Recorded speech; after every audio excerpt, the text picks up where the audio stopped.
Hello. Uh, Oi, oi. Hello. That's a Welcome. really creepy way of saying that. Jesus Christ. Yeah. Well, maybe it's a creepy session. Who knows? Welcome everyone to our new episode of our campaign, Pathfinder campaign. How's everyone doing? Doing good. Pretty good. Yeah. Cool. It's the Nice. Halloween session. Yeah. 6 months later. What, is it 5 Oh, months? wait, shit! I've given it away that these are pre-recorded. Oh yeah, they're just so pre-recorded in advance. Yeah, we're actually on campaign 3 now. Yeah, we actually filmed 50 episodes in one day. Yeah. Oh, that would be the dream, wouldn't it? Yeah, every now and then we just sometimes decide we're not going to release anything this week, Yeah, exactly. Yeah, just to mess with people. for the plausibility. To keep the canon. Got to keep them on their toes, you know. Exactly. Right. Okay. So if everyone is ready, we shall begin, shall we? And get into the world of Adonai. All right. Yeah. Good. Fantastic. Right. I need to turn some music on then, I guess. So last we left off. So the party had. Where are my notes?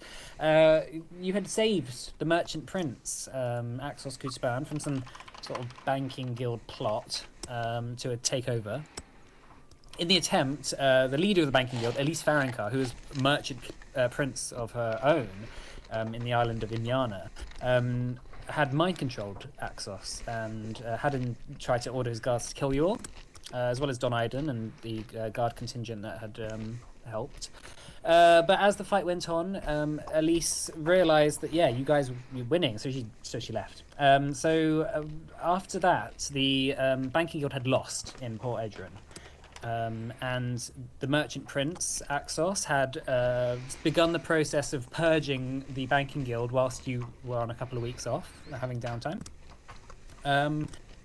So there's a whole bunch of things you all did, just in terms of getting ready for the next stage of the adventure, which Axos told you all that he wanted you to be his personal envoys to the islands of the Cape, the islands of Adana, to speak to all the High Lords of the elves and try and sway them to the side of the Adana Merchant Company against the Banking Guild. So you've all begun the process of that. So I think, where were we before? I think we maybe had 3 days left or something before you guys were leaving. Does that sound correct? I think so. I think so, yeah. Yeah, okay, fine. So it's currently the 52nd day of spring. Getting to, almost getting towards summer now. In a couple of months, effectively. So what does everyone want to do? You're in the city of Port Edron. It's a regular, fairly busy day. The elections are coming up soon too. You notice that there's like banners and flyers strewn across the city. One of Don Kita, like a portrait of him, looking proud in his merchant clothes, and with a whole number of slogans on it. Then you see other ones, other merchant princes. All the ones that were referring to Elise and the banking guild have obviously, unsurprisingly, been taken down. She's not allowed to stand in this election, unsurprisingly. Wait, is there more than one merchant prince? So there's 3 merchant princes, yeah. There's one in Port Edron, one in that one on a Cape. No, not a Cape. Yeah, a Cape. Inyana. There's one in Kelrius, one in Inyana, and one in Port Edron, yeah. So Merchant Prince is sort of the leader of that branch of the Adno Merchant Company. However, Axos Kutaban, Port Edron being the most important and most powerful port, is sort of like the CEO of the Adno Merchant Company, whilst like Elise would be the CFO, like Chief Financial Officer, and the person in Kelrius you don't know about yet. So all these people, but the position of Sea Lord is currently up for election. You notice that a whole bunch of people are in contention for it. Rumor on the streets currently is that Don Kita is ahead.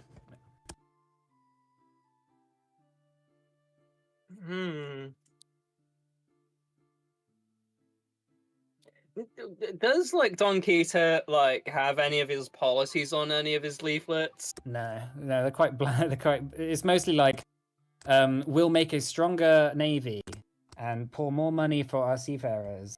Freedom and- for the cat people.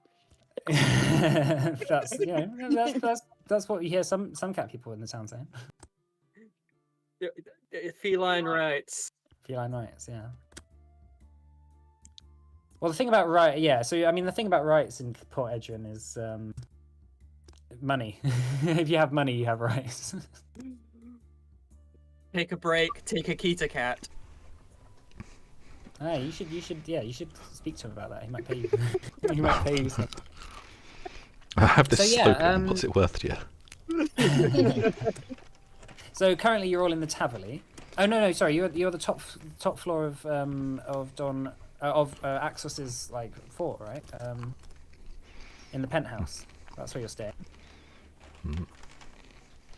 So at some point during the day, Don Iden arrives, knocks on the door. Who's around? Signs around. Yeah. So Yeah, it's grand. cool. Comes in and says, "How are you all doing in terms of preparing for the voyage? Do you know when you would like to leave yet?" 3 days, maybe. That can be arranged. There is a captain I wish to introduce you all to. He will be able to ferry you wherever you wish after Gareth. We do have other friends in the city. They might not. I don't know if they're all going to be with us when we go. Are you going to be arranging their transport as well, or? He says we'll make the necessary arrangements. So it's fine. Okay. All right. Who is this captain then? He is a old seafarer who came on the original voyage to Adana. Sorry. Is his name actually Old Seafarer? Because we've been calling our friend over there barkeep for like the longest time. He says his name is Don Navigante. Lovely. Did he get Say the that name? again? Did he get the name before becoming a captain or after? I don't know what you mean. Or did it like run in the family? Or did it like run in the family or something? It's nominative determinism. I think it's called.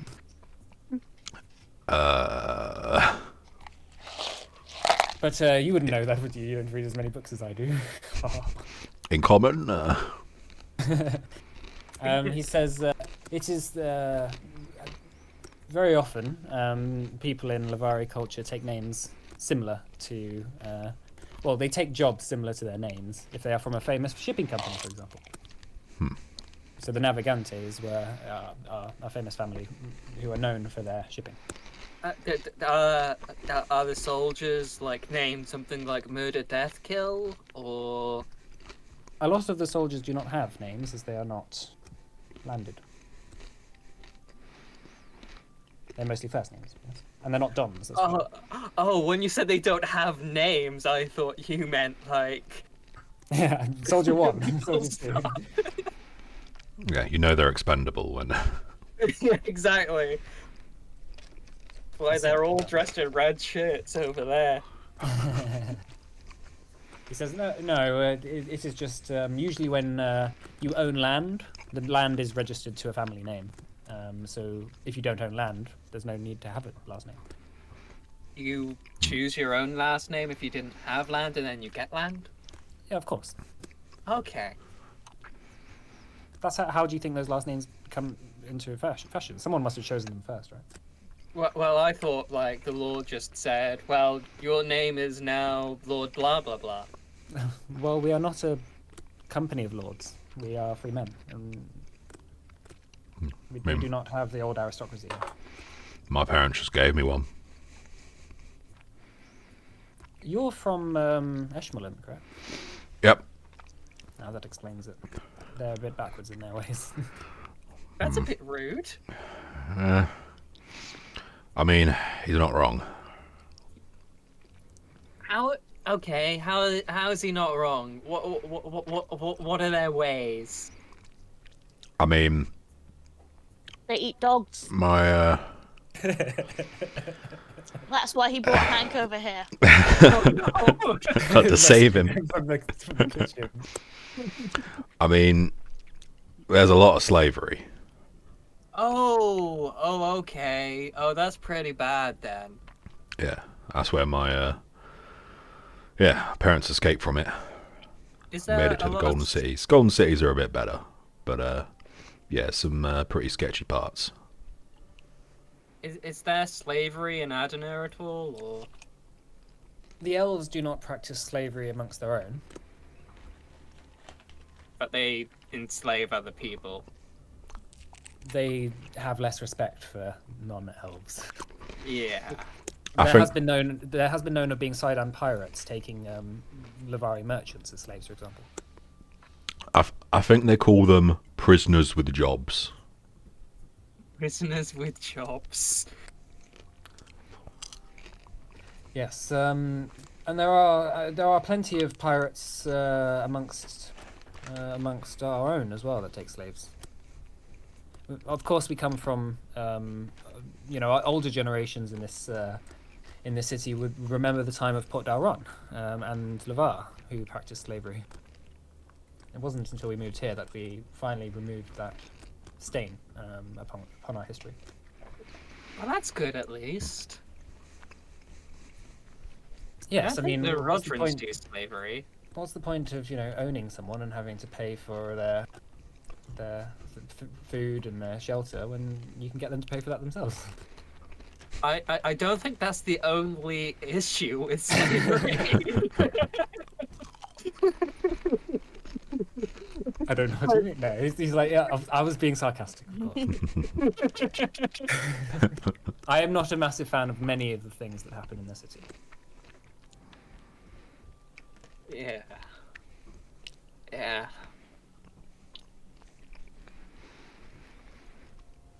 Well, if you wish to meet Don Navigante at some point, give me a shout. But his boat will be on the dock. All right. It's called the Black Rose. The Black Rose.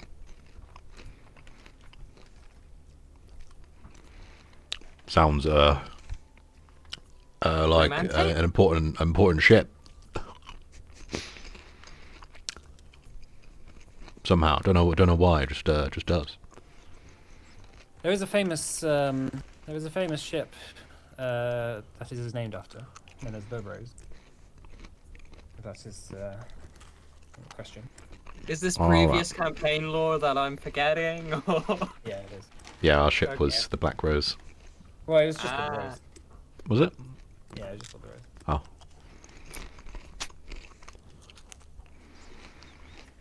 But yes. If there's anything that you need, otherwise, I just wanted to check on how you were doing. Perhaps we should have a drink sometime or a meal. Catch up. Hey, do you have a lot of nights out like that? I imagine your job keeps you rather busy. Well, after everything that's happened, I noticed that you all seem to have something about you, something quite special. You have an eye for this sort of life. So, I think we could work together and make a difference. And once we have peace, we can think about fixing a lot of the issues within this place. Respectfully, trust me, there's a compliment coming. When I met you, I thought you were just a greedy merchant, Don, but you actually turned out to be quite nice. I like you. I appreciate that. It's been a while since I met people that I suppose I respected. So there you go. Anyway, I best be off. I am busy, I'm afraid. Right. Yeah, me too. We need to scrounge together something before we head off. Might starve on the road otherwise. Oh, I also actually, before I go, I do have another question. Hmm. I hope that when you visit these places in Adana, you take care to maybe like track your journeys. I'd be very interested to read about where you go and the sort of things you see.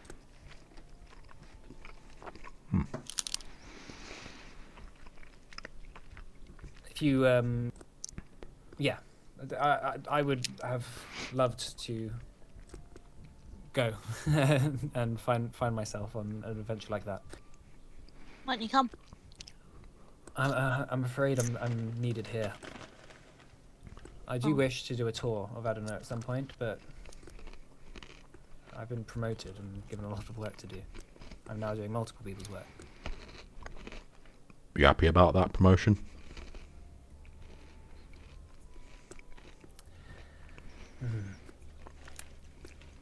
Well, I'm not happy that we're at war, and that's the only reason I was promoted. But I'll do it. I'll do what I need to do for now. You know, what is best for our survival. And then, with the hope of, you know, we can make a better world when the world is not at war with each other. Yes. But the elves. I'm sorry, Cyan and Hanera, for sounding like like I'm going to be judgmental here, but I'm sure you probably empathise that a lot of elves can be very fickle. Oh, That's in no, their way. trust me. A lot of elves are. They can be cruel as well. Speaking of elves, at some point, we should travel back to Rodrana and speak to the Kayada, I think. I agree. I think that they would make good allies. But part of this war is getting the Sidon to realise that the Rodrans are not their enemy. Exactly. So hopefully if you can convince the Emperor, or the Padrin, somehow. He is just a boy. But he has ultimate power. How old is he? 11 years old. Now, in elf age, is that like 2? No, he is... Oh, I see. I understand what your question is. I mean, I think Hanera and Cyan probably are better to answer that question, but as far as I'm sure, elves tend to mature at the same rate as humans, and then they just sort of stop aging. Like, they start slowing down their aging, so he is effectively similar to an 11-year-old human boy in terms of appearance and stature. Alright, so probably still a little And shit. Age as well. Right, okay. Getting into that kind of age. Yeah. He's also, he has a regency council that obviously make most of the decisions on his behalf. There are a number of people on that council that I'm concerned about, to put it lightly. That... Oh, sorry. What did you say? No, never mind. I'm just thinking out loud. Okay. The first is Daron Kaidas.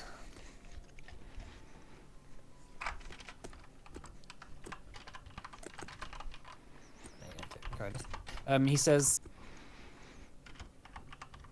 the thing about the Kaidas family, and Hanera, you're a Trisfair, correct? Yes. The Kaidas family have not historically done very well with a lot of High Lord families in Adana. One of them is the Trisfairs, and the other is House Natas, who they destroyed. And if my readings are familiar, Hanera, your family are related to the Natas family, correct? Yep. So Darin Kaidos is effectively in control of the armies of the elves. He is almost the military leader, effectively, the high commander. He will be ultimately the person who decides whether we get support or not. And it may cost a lot to convince him. He's not the one you jilted, is he? No. Alright. That was I his son. didn't jilt anyone! We were never engaged! Hopefully they see it the same way. Yeah, that was his son. Yeah. Oh, okay. He was his son you jilted. Sorry, not jilted, but yeah. To that end, I would suggest we go to the Crown Lands as soon as possible, and then make our way through the mountains to House Ignis.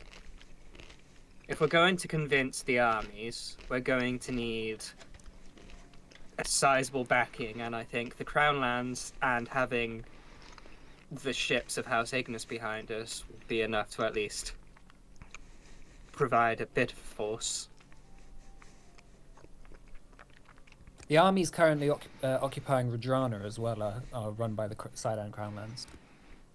Yes. If we can convince the Padron and then make our way to House Ignis, not only would House Kaidos, who are allies with Ignis, have to recognize the truth of the matter, but also lots of fucking ships. I imagine a lot of the soldiers of House Kaidos wouldn't be particularly fond of the idea of waging a war against an enemy who are not their true enemies. So I think Crown Lands and Ignis should be second and third priority. I think we should start with the closest one to us, and that would be Rexus. House Rexis is the closest to the Ebno Merchant Company in terms of trade and alliances and that sort of thing.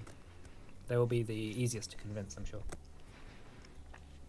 As for the rest, many of them have never interacted with humans.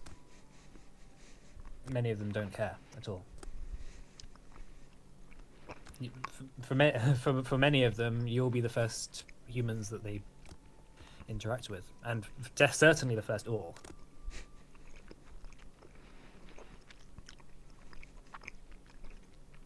Well, I mean, well, will they see? I suppose, yeah, 2 humans. Yeah.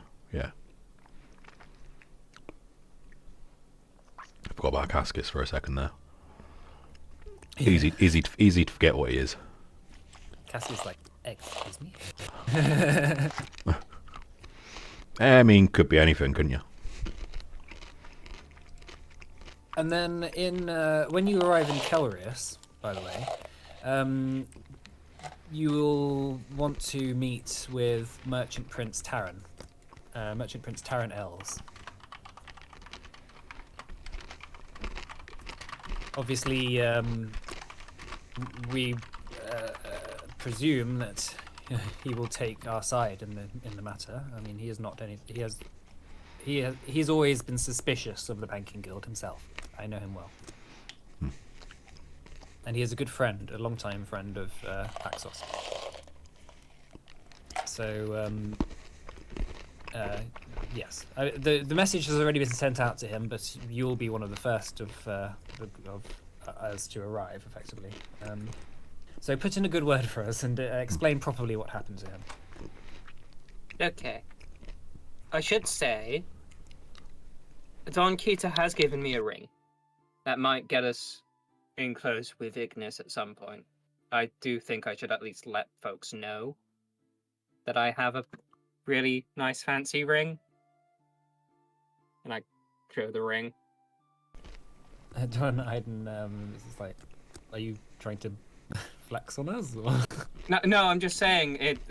Kita was saying that it should at least earn us an audience with House Ignis and show close relationship to him. I see. Yes. No, it looks like that is one of the High Lord's family rings. Interestingly. So what is the plan to like offer that as a gift, or I think just it's be more like, of just got your ring, got your ring? I think it's more. He received the ring as a gift, I imagine. As a token of trust, yes. And if we show it, then it shows that he trusts us and we're good mates with him. And if they're good mates with him and we're good mates with him, it builds a little bit of trust between us, I imagine. Or that we've killed one of his allies and taken their ring. But hopefully the thing you said though. Yeah, that's something you'll have to find out at the moment when you arrive. Yes, I think that something like that. I think you're correct, Cyan. I think that's why Don Kita gave that to you. What did Don Kita require from you to give you that ring?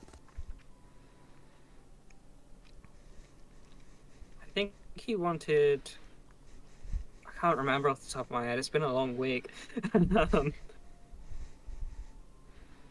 I think he wanted a message, or was that something else? You probably should have written this down. Interesting. I probably Says- should have, yeah. He says either way. Find out at some point. But yeah, Don Kita, I would be suspicious of him. He is not part of our inner circle, effectively. He is an outsider, a merchant who sort of came out of nowhere over the last few years. What are we trying to say about outsiders? Well, I'm trying to say that he's not well vetted and is not well tested. If he is to become the Sea Lord, he may be a genius, or he may ruin our chances of winning this war. Cats like him. Well, there are not many cat people in Port Edrin, to be fair.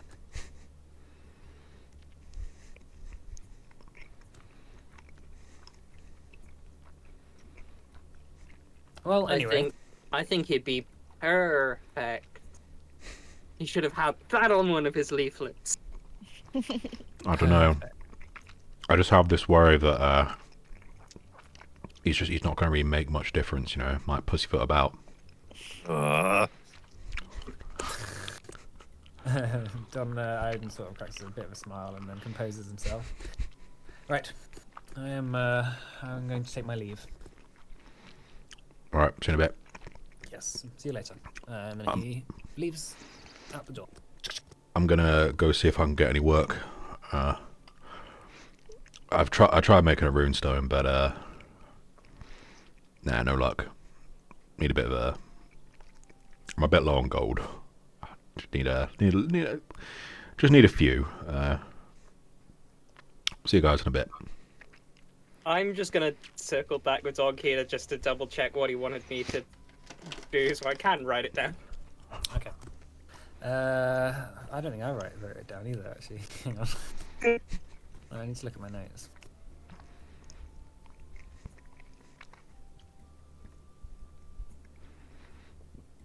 I'll find it at some point. I'll get back to you on that. Right. Okay. So yeah. So you're gonna do some just work, are you? What's your name, Calcifer? Yes, I'd like to try and earn some income. Okay. What level would you like to? So what? Yeah. What sort of skill are you gonna be using? Crafting. So I'll try and do some like blacksmithing work. Maybe try and find one of the forges. Maybe try and lend him a hand. Aaron. Yeah, maybe go to Aaron Lock. Yeah, he's when you arrive, he's just sort of working on this quite nice scale mail suit of armor. And as you turn up, he says, Oh, come over here. Give me a hand. I need someone. I need someone to hold this other side. All right. Right. So let's have a look. What are you trained in crafting? I'm an expert. You're an expert. Okay. I'll do that. I'll let you do that at level 5 if you want, Sure. because Port Edrin is a level 5 city. So. Cool. So Right. DC Okay. So 20. that's DC 20 then. Do I have a thing for this? So I have. I'm not sure this will apply. So I have a +1 circumstance bonus to crafting checks to craft metal goods, but I'm not sure this counts as that. To craft metal goods. Yeah. Yeah. I mean, it's not an income. It's like if you were actually crafting something, right? Yeah. Yeah, I think Yeah, that's the yeah. intent. Yeah. Okay. So. So just it won't regular. apply. Okay. Yeah. So DC 20. Come on. Oh, my screen's just refreshed. That's 18, unfortunately. So that is a failure. Damn. So that's so over the day, then you get 1 silver piece. Oh no, sorry, 2 silver pieces. Okay. And you're going to do that for 3 days, are you? Yes. Okay, so that's 6 then. Do I? Can I not reroll an Oh yeah, additional no, base? actually no. Yeah. Yeah, I'll let you reroll it. Okay. Yeah, that's fine. So natural 20 on the second day. Hey! Okay, these aren't coming through for me, but cool. Cool. So that was natural 20. So that was a success. And critical success. Oh no, that's only a level 20 with critical success. Isn't it? Yeah. So So it's 5. So that's Amount just of currency listed for the task level +1 and your proficiency rank. Oh, okay. So I get Oh yeah, here we go. 2 Yeah, gold yeah. instead of 1. 2 gold plus 1. Yeah. Yeah. Nice. Or is it task level plus 1? So it's actually 6. So that's 2 gold pieces. Oh yeah. Yes, yeah, it's task level 6, and then so it'd be 2 gold. Fine. Yeah. Okay, amazing. Well, after your first shoddy day, you pick it up quite quickly, and after the second day, you're banging out pieces of scale mail. Yeah. And then on the Nice. third day, give me another one. Get back to my things wherever they are. There we go.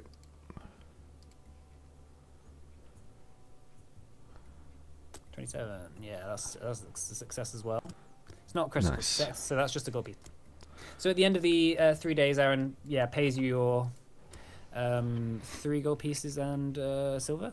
Okay, and I would 2 like, to purchase a rune stone. Okay, how much is that?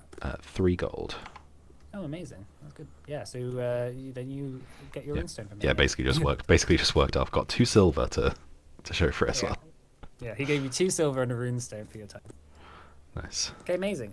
So that is you for the 3 days. What's everyone else doing?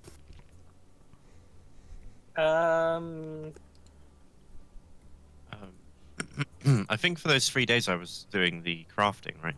I was just You're still crafting? I was dismantling that item to get the recipe for it.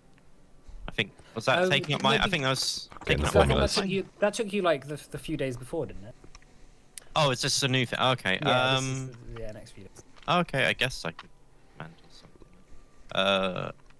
Actually, I'll do what Calcifer did and sell my services as an alchemist to Sure. someone. Are you going to be doing crafting as well? Then? Yeah. Okay. So yeah, you find some alchemical brewery making little potions and things like that, and you convince the shop owner to let you work. So level 5 then. Yeah. Yeah. Is that you want? Okay, cool. That's DC 20 then, please. And if you're doing that over 3 days, can you give me 3 crafting checks, and we'll make it quicker. Oh, I did it wrong. Yeah, that's okay. Well, I got the first one wrong. First one is a fail. Yeah. How do I do it multiple times? Just click it 3 times, I guess. Oh, okay. I didn't know if there was like a special way you could. There probably is. Oh my god. That's a fail as well.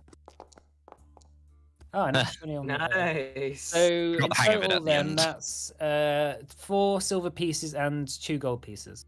Okay. Damn, that's really annoying. So luckily you didn't get fired after the first couple of days, but on the last day you kind of understood what this old alchemical like dude is trying to tell you. Yeah. And then suddenly you got it. Yeah. Cool. Are you gonna do anything with money? No, I'll just keep it for now. I have everything I need. Cool. Fantastic. Hold on to it. Okay. Cyan. Can I? This is gonna be a bad idea. Can I do income with thievery? Yes, you can, but it may be illegal. Cyan spends the rest of the campaign in jail. Tell you what. Can I do it with acrobatics instead then? Acrobatics, fine. Oh, are you gonna put on a show? Yeah, I'm gonna put on a little show with my acrobatics. Well, luckily for you, there's the festival sort of happening where I mean, you'll be going before the election, but tourists and people from all around the area are starting to flood into the city, and there are little stages and sort of like people performing and fire breathing and juggling and that sort of thing. So taking your stand, do you want to do it at level 5? I'll let you. Sure. Yeah. Okay. So you have a crowd of merchant dons coming around you. Oh, okay. Over these 3 days, and you sort of obviously start to get a bit of a name for yourself. So let's have a look. Give me acrobatics then. Are you like tightrope walking and jumping between things? Yeah. Okay. Pole dancing. Pole dancing. Oh crap. Okay. What are you in? Are you expert in acrobatics? I'm trained. Oh, you just train then. Okay. So that's well, it's 2 silver pieces for the fail, Okay. and then next one. Yay. 24. So just trained on that. Hang Then on. that's 9 silver pieces. Hang on. So 11 overall. 11 so Right. far. Yeah. Hang on. I'm just adding it on a moment. And last one. Come on. Everyone's got Hey. natural 20s so far in this. Okay, well, amazing. Those are the only ones we're getting. And yeah, so as your performances are getting better and better, you're sort of getting more practice and trained in it, and the crowds are getting a bit bigger. So that's 2 gold pieces on the end of that. Oh no, sorry. It's 1. No, sorry, 1 GP, 5 silver pieces. Okay. So in total, that's going to be 11 plus. So 2 GP, 6 silver pieces. Okay. Yeah. And can I also buy 4 arrows? Yeah, of course. Yeah, you know what the prices of those are. 1 silver. Yep. Cool, fantastic. Is that 1 silver per 10? It just says 1 silver here. It might be on Archives of Nethys. I'm just going to check. Yeah, it's 10. It says 1 SP, price for 10. Yeah. Oh, I thought okay. so. 1 silver piece per arrow sounds a bit fucking expensive. Some fancy Like, arrows. damn, that's a bit of a money sink. Okay. Yeah. I mean, they do sell some other arrows in the arrow shop. Okay, what other arrows do they sell? So the guy at the shop sells a vine arrow. So vine arrow 10 GP. Is that 10 GP just for one of them? Yeah. Leafy stalks protrude from the shaft of this rustic arrow. When activated, vine arrow hits a target. The arrow shaft splits and grows, wrapping the target in vines, and then it takes a -10-foot circumstance penalty to its speeds for 2d4 rounds, or until it escapes, until a DC of 19. On a critical hit, it's also immobilized until it escapes. I'll buy 10 regular arrows, and I'll just buy 10 regular arrows for now. Okay. Did you want to hear about any of the other arrows they have? Oh, yeah, sure. Yeah, they have a sleep arrow, an antler arrow, a viper arrow, a grappling arrow, which is quite a rare one. No, it's uncommon. And then that is it. That's what they have in the shop. Did you want to hear about what the sleep arrow did? Sure. So the sleep arrow, the shopkeeper says that this arrow will not deal damage. It will not hurt your target, but a living creature hit is subject to the effects of a sleep spell. Oh, that actually sounds really handy for what we're planning on doing. Sure, I'll take one of those. How much are they? 11 gold pieces. Okay. Yeah, I can do that. Okay. How much gold have you got, by the way? Did you want to spend? I had 54 after that. Okay, so he says, "Oh well, if you seem like someone who has money to spend. Well, have a look at my other arrows. I have one here, and I call this one a viper arrow.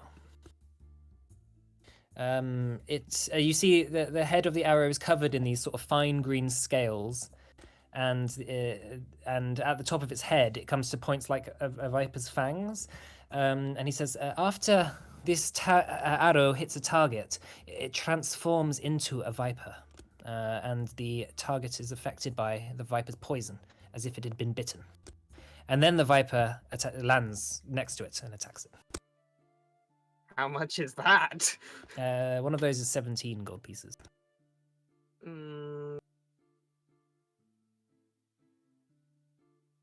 I think I'll pass on that one. Very well. If you have any more, if you wish to buy any more arrows at some point, let me know. I will be sure to. All right. In that case, so you have bought that. There's your 3 days. All right, Hanira, what did you want to do? I'm gonna do the same thing. Okay. What skill do you want to use? Diplomacy. Okay. So you're going to continue the preparation with what merchant dons, and sort of put in a good name for the elves amongst them. Yep. Okay. Right. Use your diplomacy then. DC 20, level 5.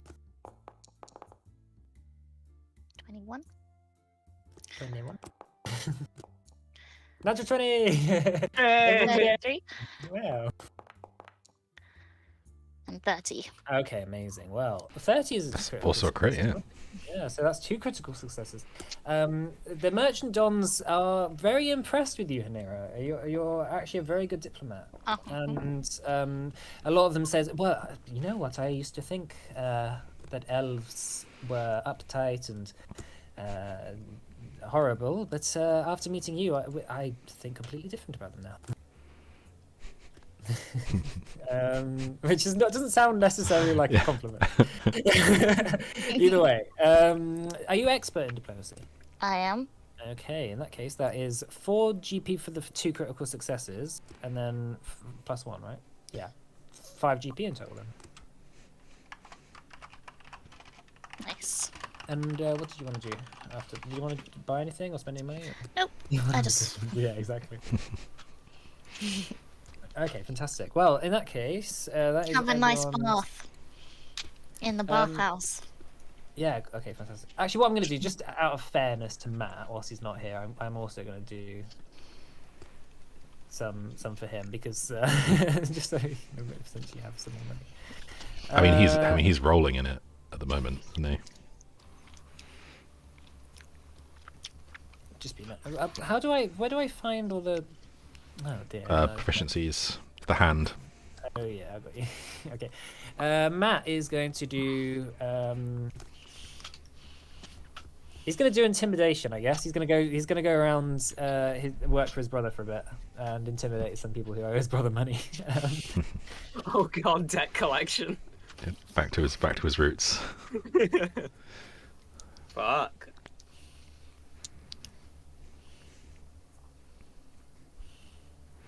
So that's success, critical success. Damn. So, right, where are we? That's Where so does the money scary. go? In the inventory at the top. The one box. Oh yeah, fantastic. The one that looks a bit like a shirt with a bow tie. Yeah, is that 4 with a then? collar. 4 gold. Yeah, that's it. And then how do I change the gold? Do the plus. Oh yeah, plus gold for add coins. There you go, Matt. Now you can't tell me that I'm being mean to you. All right, so in that case, we come to 3 days later. Monday, the 55th day of spring. You've all been working. At some point during the week, Don Iden sort of pointed you towards the Black Rose. The ship itself, and as you've been walking past, you notice it is a hulking, massive vessel. It's painted entirely. Well, you don't know whether it's necessarily painted. It's certainly varnished on the outside, but it's made of maybe like an ebony kind of wood, like a dark wood itself. It looks quite imposing, and it's probably one of the biggest battle ships that the merchant fleet has. And Don Iden at some point has said to you, we decided to use this vessel as you are important guests, important emissaries. We do not wish for you to come under capture if we were to send you on a less powerful vessel. It is one of our most powerful ones, and Don Navigante is one of our best captains. So we're not going to be attacked by pirates. They would have to be either suicidal or mad. But I think not. I think the most worrying thing now for all sailors and navigators in these waters are the whales and the large sea animals. Whales? Oh, I've never seen a whale. Wow, And you came over from... We both came over from the other island. Yeah, but What, I didn't on- see a whale. What, on Wales? Have I seen a whale? I don't think I've seen a whale. Make a nature check. Me? Yeah. Okay, nature. There's nature. I only have a +1 to these. I'd say that you probably haven't, Okay. but you've heard. I mean, you've heard like rumors and myths of the whales of Adana, that they are massive, that they're almost leviathans. They're known as known to swallow whole ships. Jesus. Oh god, if Ugo heard about that. John Iden says, luckily that hasn't happened as far as I can tell to one of ours. There have been sightings of very large whales, but no, they don't seem to come very close at all. And if anything, a lot of the merchants around here like to hunt them for sport. Yay. Their fat fuels lanterns and things like that. It's a lucrative market. Do they taste nice? The whale meat. Yeah. I can't say I've ever had it before. Do you have any equipment on board for hunting them? Rather we not bothered the whales. I mean, if we just come across one, you know. This is would- what our trip is about. Like we're now going to go poaching. Yeah. Look, I'm not saying. Important diplomatic mission. We're going off whale hunting for Look. the rest of the campaign. Look, I'm Everything not else. saying to go out of our way or anything, but like, you know, if a payday comes our way, let's not be hasty here. I don't think Nyx would like that. And yeah. I mean, it seems like a good way to make a bit of extra cash. I've got a grappling hook. That might. Would I know that if might the help. elves use whale stuff? Make a society check. Society.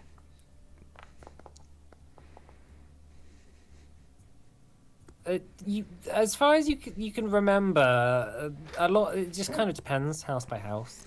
Some high lords, especially a lot of like coastal elves, have almost like a reverence for whales in a sense. So like Adenira and things.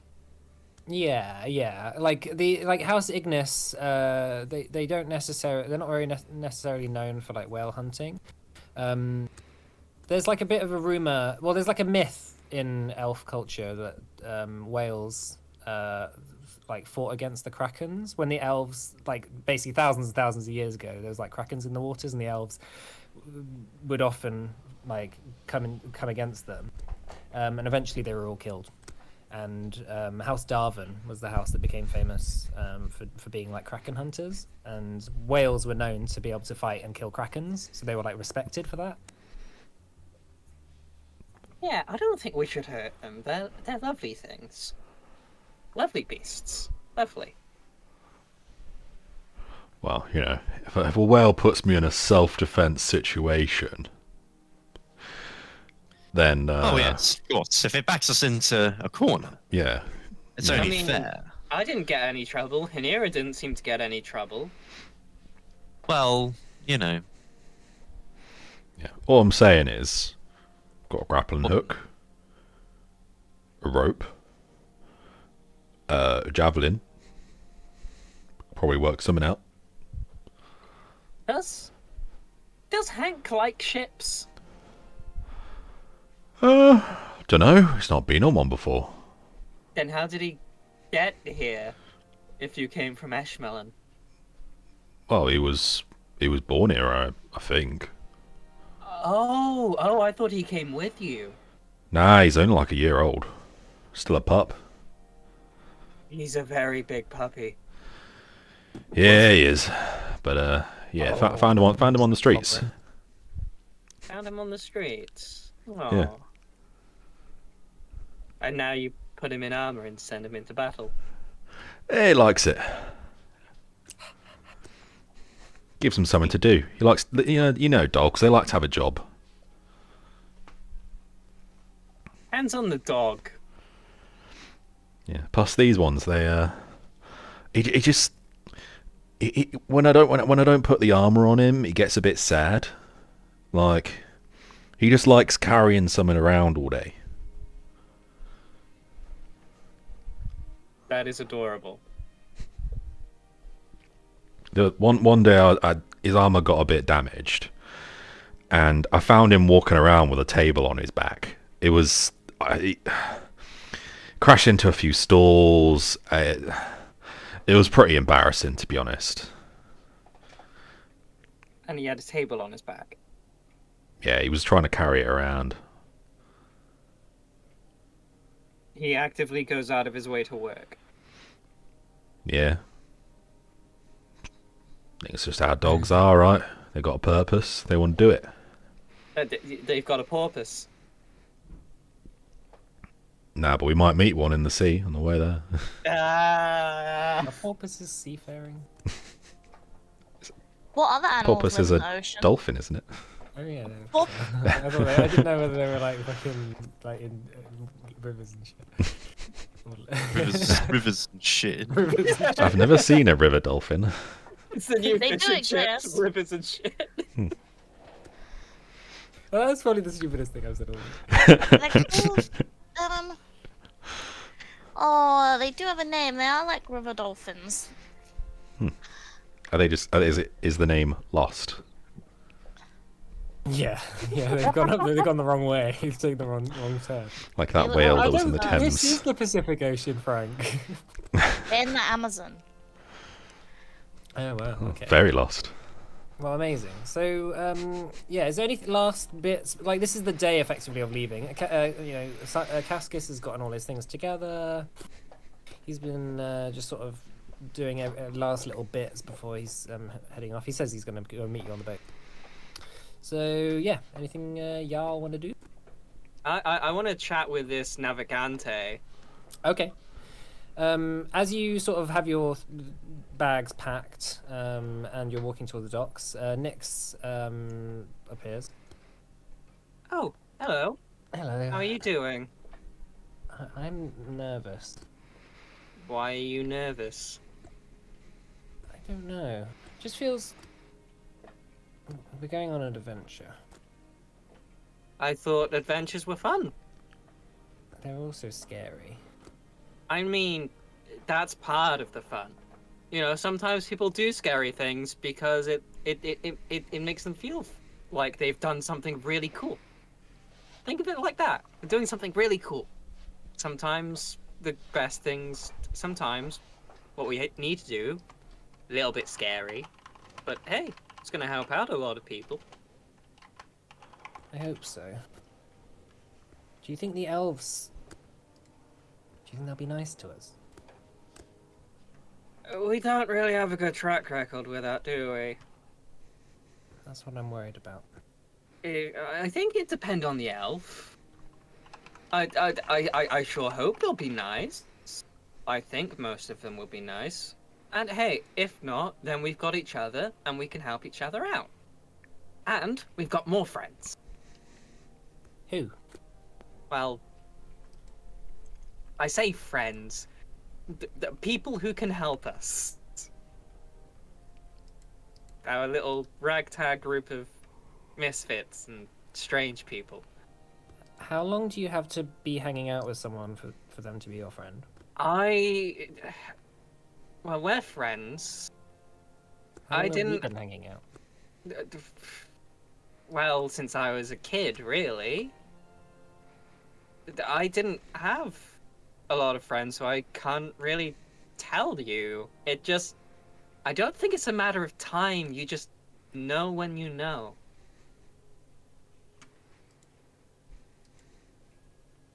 Who's the most friendly to you, do you think? In the group, Yeah, well, Amira makes me invisible sometimes. that's nice. But it is nice. Henning always seems to want something. Cascus is probably at the far end of that spectrum. I feel like Cascus is... I mean, you can probably tell too, but his emotions are always all over the place. Yeah. I don't know what to think about with that. I hope we can be friends. He seems passionate about what he's passionate about. Do you know who I like most? Who do you like the most? I like Jugo. Oh, I know. Hugo was my favorite as well, but Wow. he was lovely. He was kind. He was, in the nicest way, he was simple. He was easy to understand. Simple. Oh. He was nice and easy to understand. There wasn't really a lot you needed to worry about with Hugo, but you know. Yeah, being more complicated is bad. Not always. Sometimes people are complicated for good reason. We're complicated. I don't know why I'm complicated. We'll figure that out.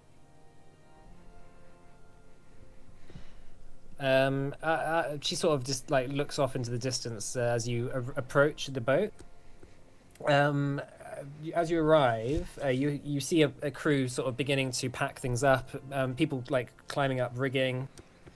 And a merchant Don, very old, a guy who's probably maybe in his late 60s, early 70s, but he still looks fit, you know, like he's still on his feet, sort of like running back and forth, just barking orders to people. Yeah, you sort of hear him say, "Get that up over that mast!" It's like you see people go, "Oh, fucking hell," it's like throwing them over. You see this, yeah, you see him sort of look over to you and he says, "I'm sorry, I'm not going to take any elven magic today. I'm on a mission." We're part of that mission, thank you very much. Right, well, wait. Oh, you're one of them, are you? What do you mean? One of who? The Adventuring Guild. Fucking hell. Yeah, we're part of that. Alright, come on over, let me have a look at you. And he sort of points you over to the gangplank. No. I love this We're not fucking music, by the way. Watch out for his barrel. Yeah, League of Legends reference. Yeah, so as you sort of come over onto the boat sort of is shifting in the water. All the people going around are looking tired and busy, and but it's the most busy part of the voyage, really, like getting set for it. He says, "I'm on a quick, we got to leave in 2 hours, so You can either get yourself busy or you can get yourself fucked off. All right, what do you Make need a us to decision. do? All right, I just need you to sign here. And he sort of hands over a whole bunch of no merchant company contracts. It just says if you die at sea, your family don't get any claim to the shipping wreckage. That's a lovely way to put it. You're really good at selling this, you know. Well, I'm not a merchant. I'm a captain. You're a Don, aren't you? You're Yeah. called Don Navigante. Yeah, I'm officially. pretty sure. Officially. Yeah. Well, all landowners get Don in their title. Anyway, it's not right. It's not relevant, is it? Sign the fucking patent form and we'll get started. Okay. First rule. I'm gonna actually Ah. read it before I sign it. Okay, it's very small script and it's probably going to take you about 6 hours to read all the way through. Oh Jesus. Yeah, it's a big old contract. He just stands there for 6 hours. There's not enough time for you to Alright. read it all before you're supposed to leave. All right, I guess I'll just sign it then. I mean, it's only a small Oh. trip. Should have got on here earlier, I guess. It's just basic insurance stuff. You know how it is. Like, for number one rule of being on my ship, all of you, is basically stop fucking around. If you fall overboard, we're not going to fucking fish you out. We've got a mission to go for. So stay away from everyone at business. You're not seafarers, all of you, so don't get in the way. You've got your quarters set up. Food times are twice a day, okay? Early in the morning when the bell rings, and late at night when the bell rings. You'll hear it. If you miss it, then you're no food for you. It shouldn't be a long trip. If the weather's good, let's have a look. It should only take sort of 8 days or so. If weather's bad, it could take us 2 weeks at least. What do you do if you encounter a whale? Right, we're not gonna fuck around whales, alright? But what if like there's a whale and it puts us in a self-defense situation? I've been It's fishing in these waters. I've been sailing in these waters for 40 years. Freudian And I've slip. never had a Whales. whale come nearby. You've been fishing the whale.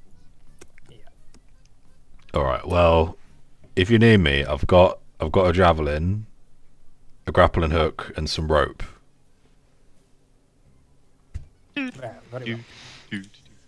That mast looks pretty sturdy. Could probably do some in there. Oh, yes. Well, yeah, if we do get attacked by whales, I think we've got bigger things to worry about than... Well, anyway, I've never heard of a whale attacking a boat like that. So I think we'll be okay. That's because they don't come back.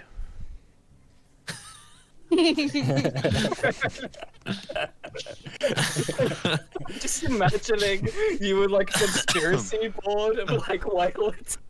That tickled me. Just hear me out. Yeah. All right, cool. Well, in that case, let's take a break, shall we? All right. Sure. We'll come back in 15 minutes or so. Cool. See you in a bit, streamios. No.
welcome back, everyone.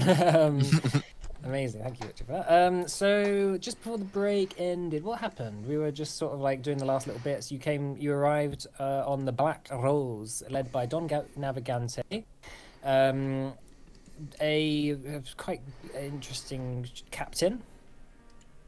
But yeah, he begins the process of getting you sent to your quarters. You notice that each of you have your own space on this ship. It's just big, and there's probably a crew of about 70 or 80 sailors on this ship. You notice there's like a triple deck ship, so it's got 3 decks of cannons. So you probably have something close to 60 cannons on this ship. Damn. Large, big, iron cast cannons that are painted black. You know, as you walk through as you walk down the decks to your quarters, you know, you walk past them. They're all preparing them. They're shiny. They're well maintained. Don Navigante runs this ship with a, with a sense of discipline and order. And look, your quarters are comfortable. You don't have hammocks. You have like these sort of rotating beds, so they're like full made up beds that are sort of on sort of bearings at the end. So as the ship rotates, it sort of just stays in place. It's almost like a hammock. Fancy. So it's like it's quite fancy. And you've got desks and lamps that you can do some work at. You've got like a big map of Adana on the walls, and there's like carpeting and everything. Yeah, it's probably the most comfortable like ship experience that you're going to have. But it is for envoys and for about high value personnel. So Don Navigante tells you basically to stay out of the way of the running of the ship whilst you're on there. It's probably best to heed his advice. You can go for walks. You can go around. But Just don't bother the crew. Just don't bother the crew. Don't get in the way of anything, and especially if there's some sort of like something happening, like he's like, if you get in the way, then we'll get in trouble. So after a couple of hours, everything seems to be prepared. The last of the stocks are loaded onto the ship and brought down into the canteen below. It's right on the bottom deck of the ship, below the waterline. It's a bit dank and dingy down there. But Don Navigante tells you that you can have food sent to your quarters if you wish. As these sort of as sort of envoys of the Adana Merchant Company, you'll be fed quite considerably better than a lot of the sailors on this ship. And there's like a number of chefs who work down in the bottom to prepare it. He sort of like shows you around and that sort of thing. He says, "Is there any questions you have for me before we go?" If you see any whales, can you let me know? Because I'd like to watch them. Very well. I'll send someone out to you. Thanks. If you ever need anything, I'm usually at the helm. Right. How long's the journey? Depends on the weather. Let's say at least 10 days probably. The weather doesn't seem to be perfect for the journey, but it doesn't seem to be bad. And we're not in the high storm season yet. All right. Summer is usually when shipping becomes difficult. Well, I hope you all have a good journey. Right, he says to the crew. He says, "Let's get going. Release the sails."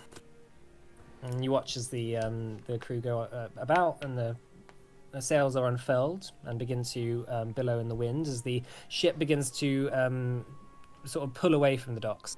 You hear like a creaking of ropes.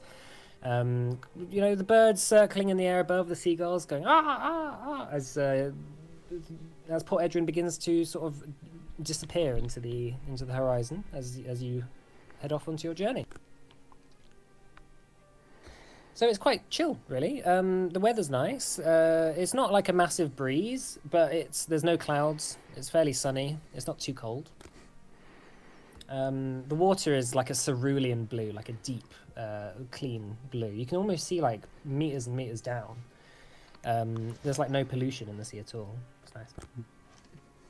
And occasionally you see like schools of fish sort of swimming alongside the boat as it goes along.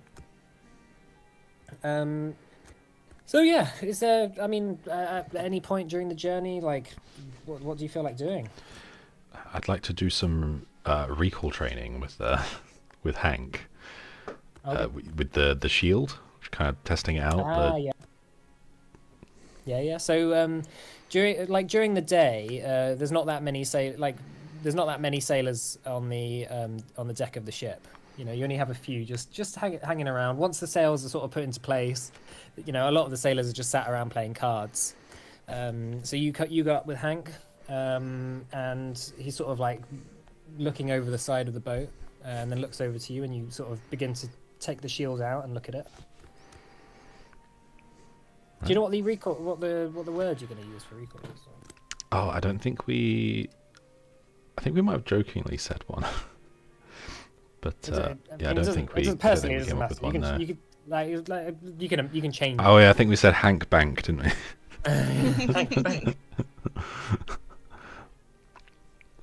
Either way, you say the. It'll be maybe some word in what's it called? Orcish. Okay, yeah, fine. So you say the word, and this sort of like bright blue arcane light shoots out, sort of jagged fashion, and begins to surround Hank in a sort of like tether, or some sort of arcane tether. And Hank sort of looks a bit confused at first, but eventually sort of just disappears into the shield. It goes, vroom, and the eyes of the shield light up. And you know, practicing that and forth. One of the sailors, who's just sort of sat nearby, shouts over, "That's pretty impressive as a party trick." Yeah, it should come in handy, I reckon. Not everywhere lets dogs in, so. What's your name? So, Calcifer Hammersteel. Calcifer Hammersteel. Nice to meet you. I'm Athos. Nice to meet you. What are you playing? What's that? What are you playing? Just a game of dice. There's not that much to do during the days. For money? No gambling on the ship allowed. Just playing for, you know, trinkets, really. We've got, you know, seashells, that sort of thing. Alright. Do you play? Not really, but give it a go. Alright. He sort of explains the game. It's a basic bartering kind of game. You can do, as you're playing it, you can either do an intelligence check, or if you want, you can like try and deceive, like be deceptive, or. Is that deceptive in a like hiding cards kind of way, or deceptive in a bluffing there's like kind of you way? you can do like a sleight of hand type of deceptive, or you could be a bluffer, or you can just use intelligence to try and like. Okay, I will try and bluff. Okay. Slightly better at it, not good, but. Yeah, no problem. So, what? Hang on. What is the? Is there a deception? Oh yeah, there's deception. Yeah, it's all right. Make a deception check for me then. Okay, 17. So, you're playing it, and as the rounds go on, you seem to get a bit of an edge on him. You know, you seem to have a bit of a knack for this. He says, "Hey, you're good. You've got a good poker face." Beginner's luck. Plus, you know, maybe you can't read. I don't know how many orcs you meet around here. Maybe a bit harder to read the face. Aye. Well, I haven't seen that many orcs, but all the orc sailors I know, they're some of the best I know. They're strong, fast, and they've got a good wit about them. Yeah, my brother. Oh, go on. So my brother says I can't lie for shit. Well, he must know you better than I do. Yeah. Where's your brother now? Oh, he's back home. Golden Cities. All right. Yeah, a little way from home. What made you want to leave?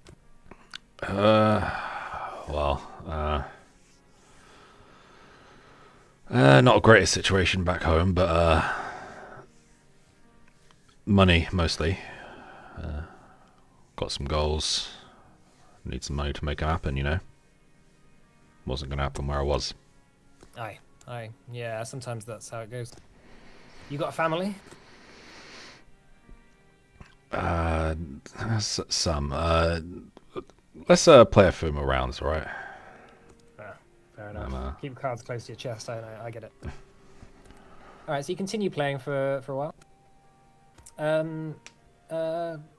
At some point, Henning, as you're sat just in your quarters, you feel a sharp whoosh of fire next to you, and in the seat beside you, you see that he's there. Vance. Vance, how can I help? Nice ship. Yes, very nice, isn't it? Much nicer than one we came on. Well, I came on. I was just about to mention that. I thought you might be. So, Kelrius it is. Yes, you might be here. How do you feel about that? Angry. Bit nervous. Well, remember our bargain. The sword is the most important thing. Yes, I know. But revenge is the most important thing for me right now. Get the sword, but killing him is most important. What are you going to do when you get him? I'm not sure. I have a few ideas in my head, but I'm not going to make it quick. What I about want the him book? to suffer. He'll tell me where the book is. Trust me.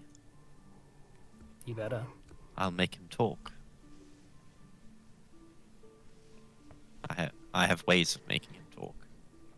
And what about his gang? How are you Well, going to deal with them? I have a gang of my own. I'm sure we can figure something out. That ship is powerful. You might need a more powerful ship. Well, if we can well, I suppose we'll have to think of that when we come to it. If we can catch it in the dock, though, it doesn't matter how powerful it is. Well, I know that those sorts of ships have a lot of gunpowder on them. I'm sure they could be sabotaged. I'm sure, but I can't risk destroying the book, so I'd have to figure out whether it's on there first. I might be able to help you with that. Oh? How so? There is a certain ritual that I know to find items, Oh? What's that? but it will come at a price. Of course it does. What do you want? I need blood. Whose blood? Doesn't matter. Okay, well, sure I can get you some blood. Do I have to get it in a certain way, or can I just any blood?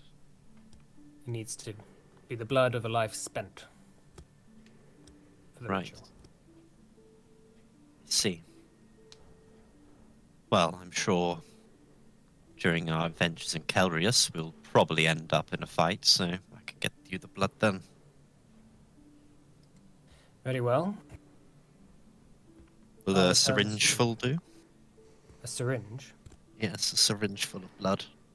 Or do you need more than that? As much as you can get. The more blood, the further out the spell will go. Right, well, I'll get as much as I can get out of a specimen for you. Try not to blow them apart, then. Do your party... do they suspect anything? Cascus almost certainly knows I'm lying about my eye. I think Cyan is also onto me a little bit, but I don't know if they expect any foul play. They definitely think I'm lying, I think. What should I tell them? How have you been feeling lately?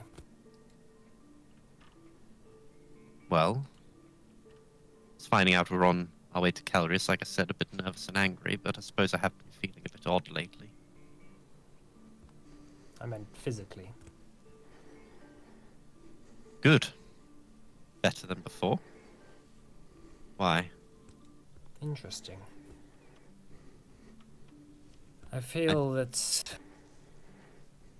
should only get better from now on. I see. I think they have noticed my arm looking slightly different since putting it in that pool as well, but I can keep that hidden. They won't see it. Again. When was the last time you breathed in? Breathed in. Well, I You sort of notice at that point that the only times you actually breathe is when you're like talking. It's like you hadn't recognized that until this point. what have you done? There's a price for everything. Am I still dead? Is that why I'm not breathing?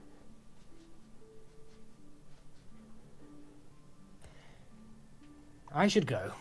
He stands up. Fine. I think you'll be fine. Next time we speak, though, I'd like some answers. You'll get your answers. But remember, you owe me a lot. You wouldn't be here without me. Fine. And then he And goes, he just goes back to his book. yeah.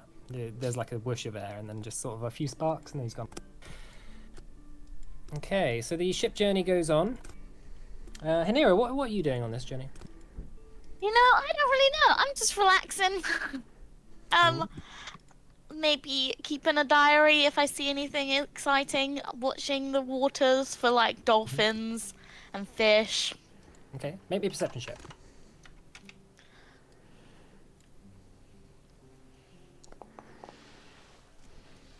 28. I just got a pop-up, Richard, saying Divine Grace Yeah, can only be taken once, I- but Oh yeah, it's in.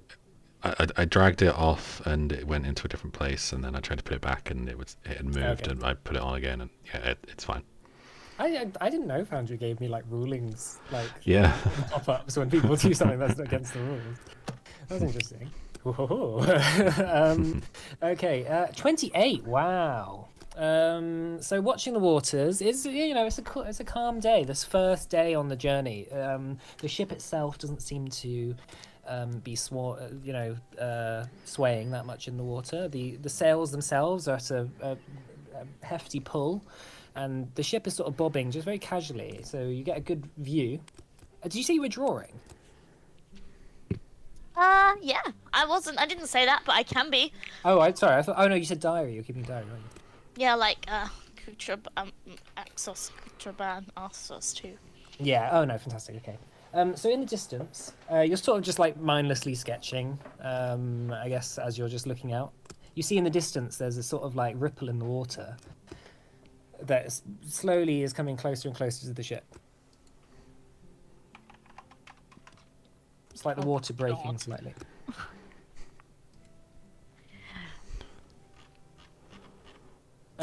It comes closer and closer, and eventually, sort of popping out of the top of the water is like a golden fin.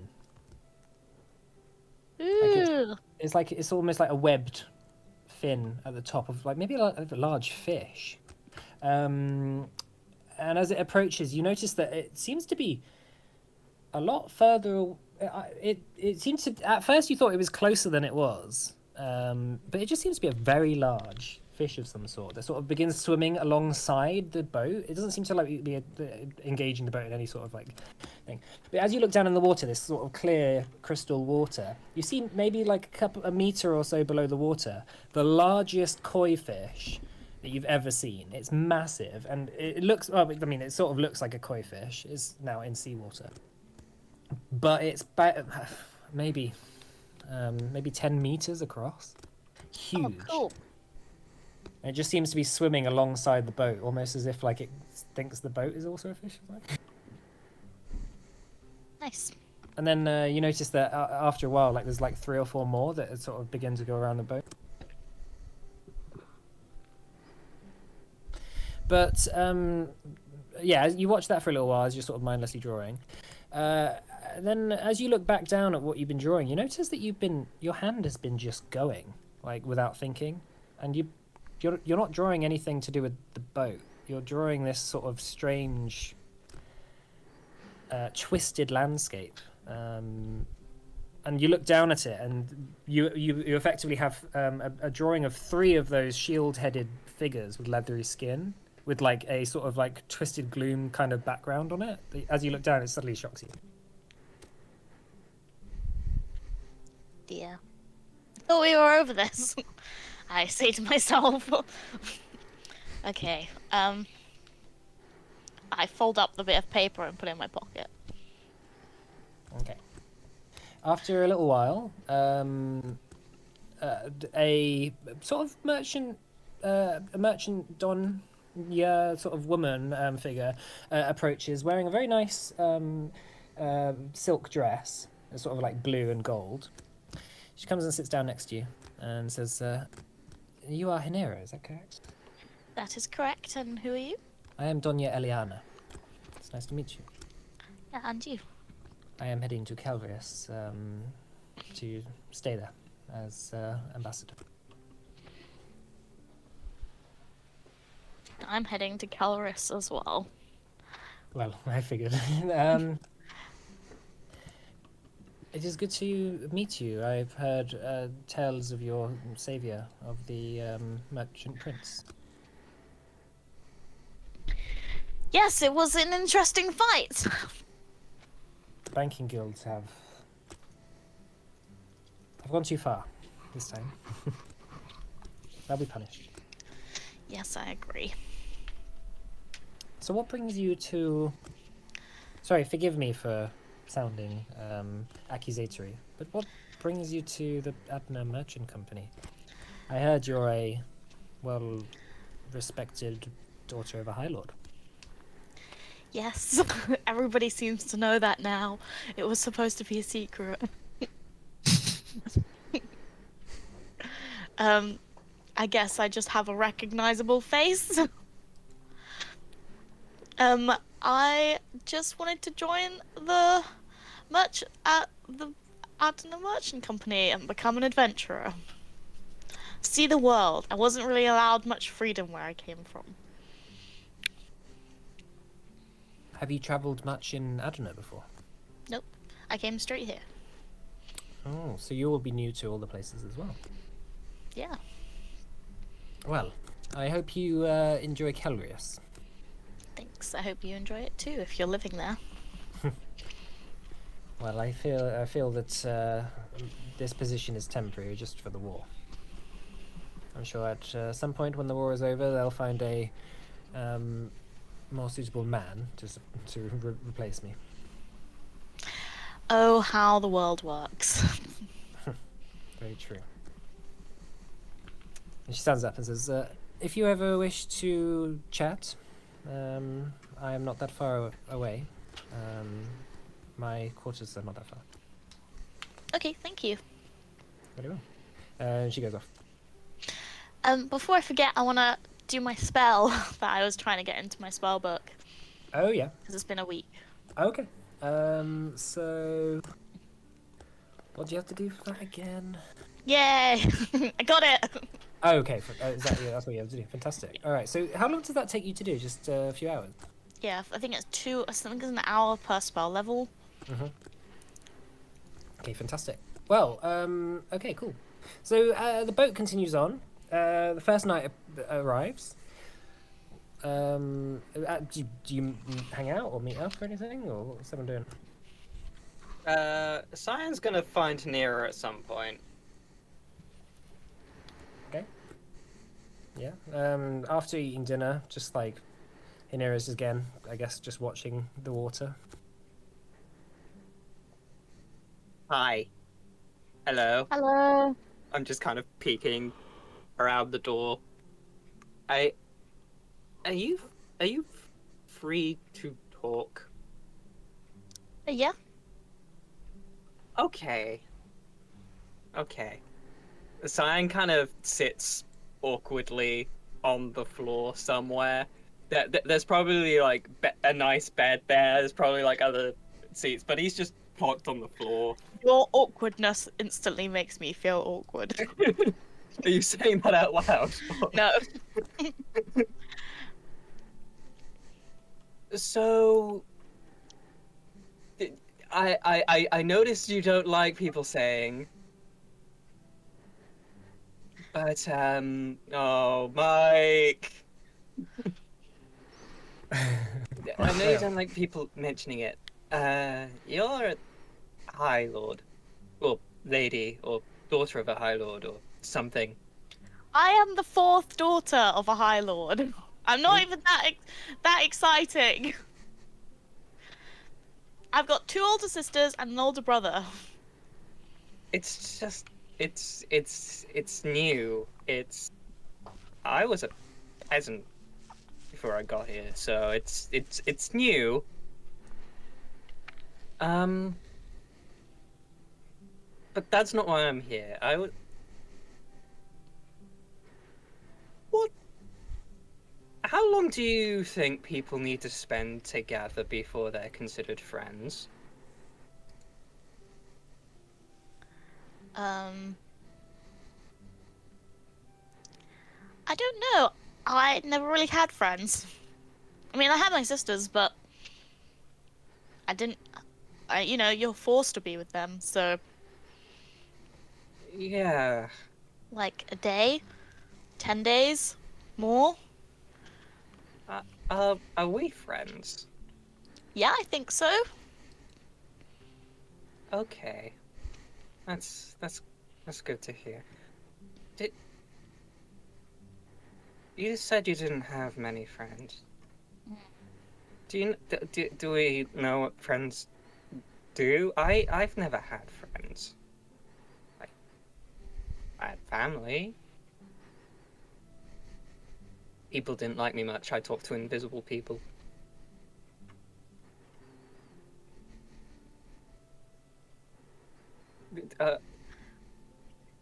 Does that mean like we hang out? Does that mean we like get drinks or something? Yeah, I think it means we like drink and hang out and stuff, and we protect each other.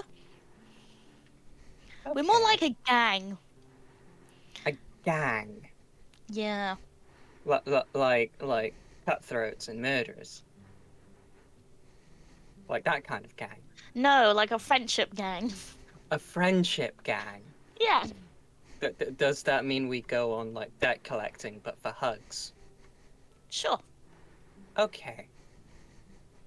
Right. Now, I've got a question for you. Okay. Now, I haven't said anything about this because I was told not to say anything, but seeing as it's just you here, do you think my brother's dead? Do I think your brother's dead? Yeah, I've just been sort of keeping it inside. But seeing as we're friends now, and there's no one listening on the boat, I hope.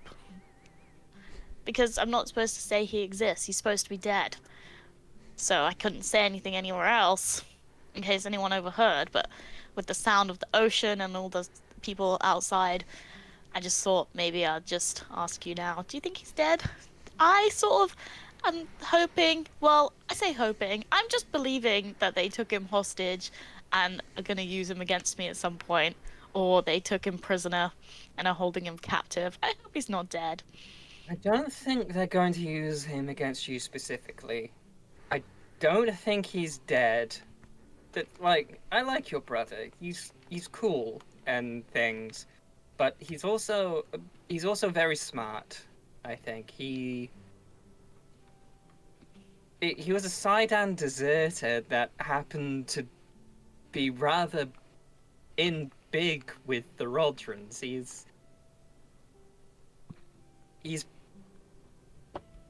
pretty handy, I would say. I think he knows what he's doing, and I certainly don't think the Kayadar would let them kill him. Okay. Uh, Okay. At best, I think at worst, I think he's just in jail. Hmm.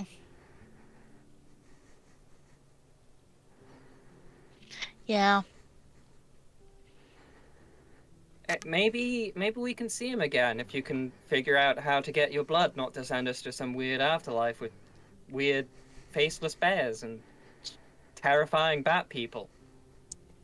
Yeah. Yeah, I don't think we're welcome back there.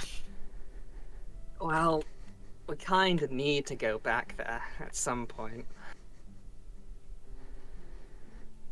Maybe. But you thought your brother was dead before and he wasn't, so props for that. Yeah, when we get to my mother, make sure you don't mention my brother. Is that a sore subject? She thinks he's dead, and he told me not to tell her that he was. Okay. I will make sure not to mention to your mother that your brother isn't dead. Yeah, she will definitely ask, so. She, It'll probably be the first thing that she asks. she would ask, is my son still dead? Well, have you found him? Oh. Does she know you left? Yeah, she helped me. She paid for the ship. Oh. Oh, okay. Did she think that you were only going to find your brother? No? Okay. See, I just thought you were like a runaway or something. No. You know, you got forced marriage and things like that, or arranged marriages, and you're like, no, I'm going to go out and I'm going to go adventure and things because I don't like high society. No, my mother didn't want me to marry is it Maurice? I can't pronounce his name. Maurice. She didn't want anyone to marry him. Is he a bad guy? Is he a bad dude? He's disgusting. I haven't met many High Lords, but if he's from House Kaidas, he's bad news. Very bad news. Yeah. I mean, a lot of Elven High Lords are bad news. I'm glad you're not. Thanks. And my mother isn't the High Lord, she's the High Lady. So that's different. To be honest with you, I'm not as familiar with Elven society. We kind of lived on the fringes. Mm. We only really showed up if people needed something we could sell them. Yeah, it'll probably be Cecilia, my my oldest sister, second oldest sibling. Technically, because they were twins. Who decides who takes over from my mother when they marry.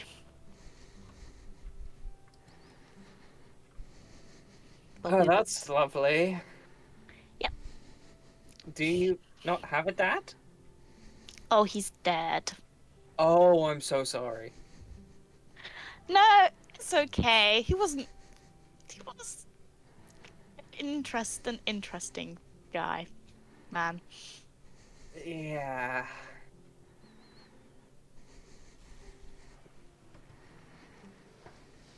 What's it? No. Go on, ask.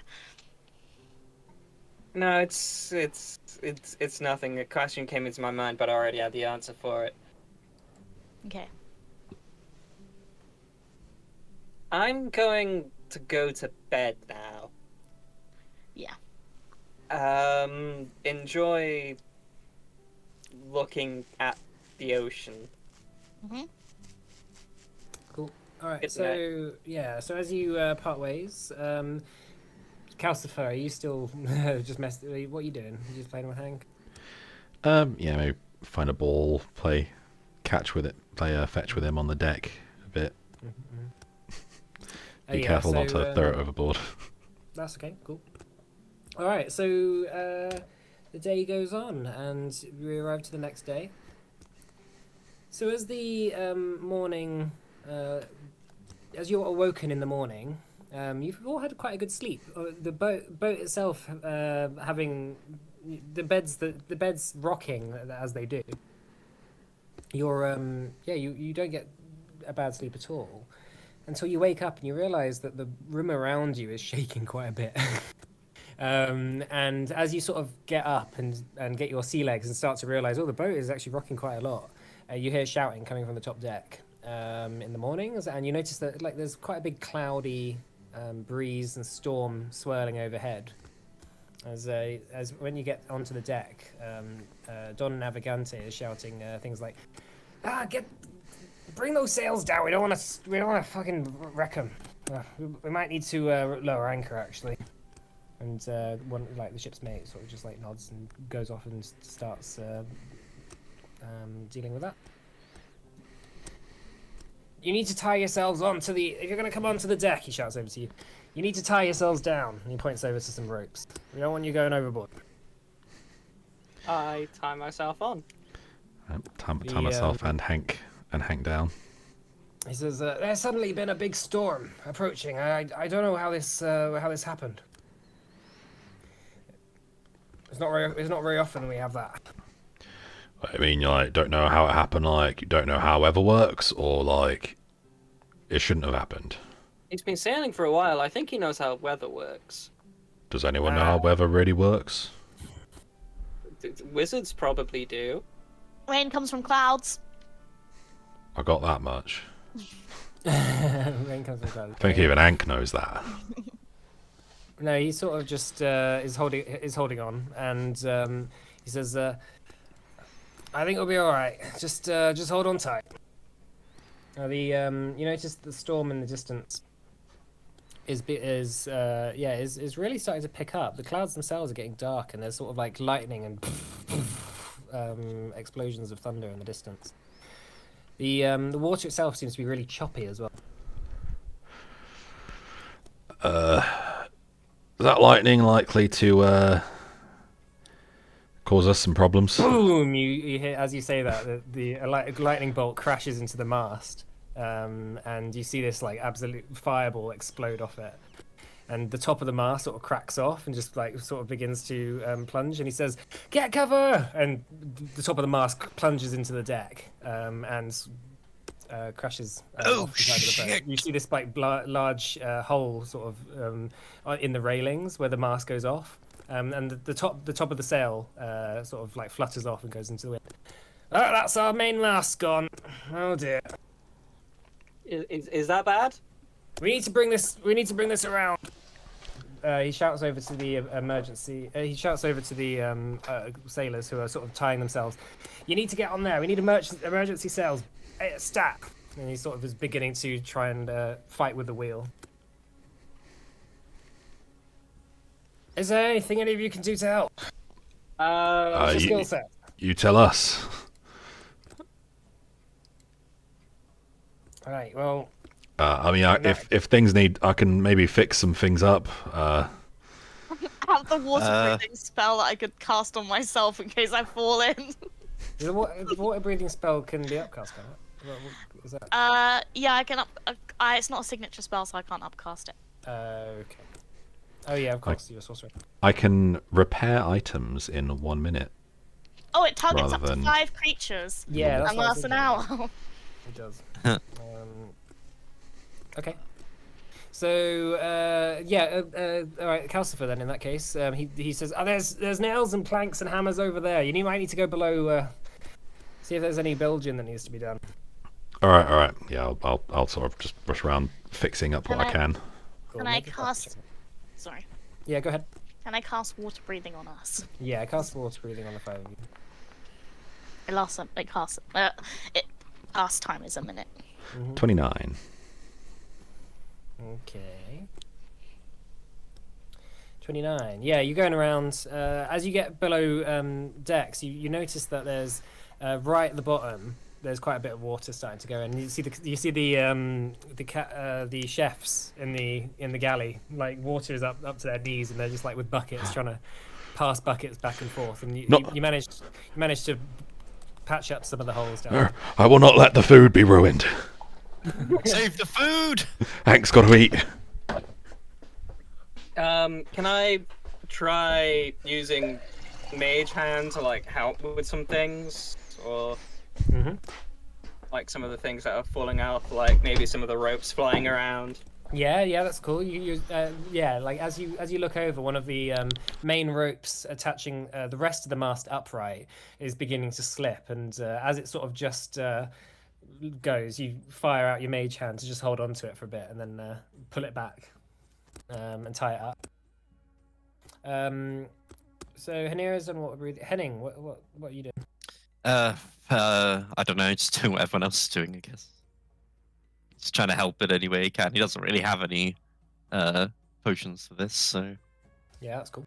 he's just helping. Cool. Yeah, as Where you're is- on the decks, as you look up, there's a sort of like in the clouds above, you notice that there's some dark shapes swirling above you. Is that all of us, or just Hank? Yeah, like well, I mean, Calcifer's down at the bottom at the moment. Is that a dragon? I see. You notice that see. they're not. As they sort of like dash out the cloud line, there's maybe like 6 or 7. They're small. They're not like massive like dragons or anything. They're fairly large creatures, but they seem to be like quadrupedal, sort of almost mammal-like creatures with like big wings that are flying down at the ship. Don Navigante is shouting out, "Ah, it's kid axes! Get cover!" So let me show you where we are.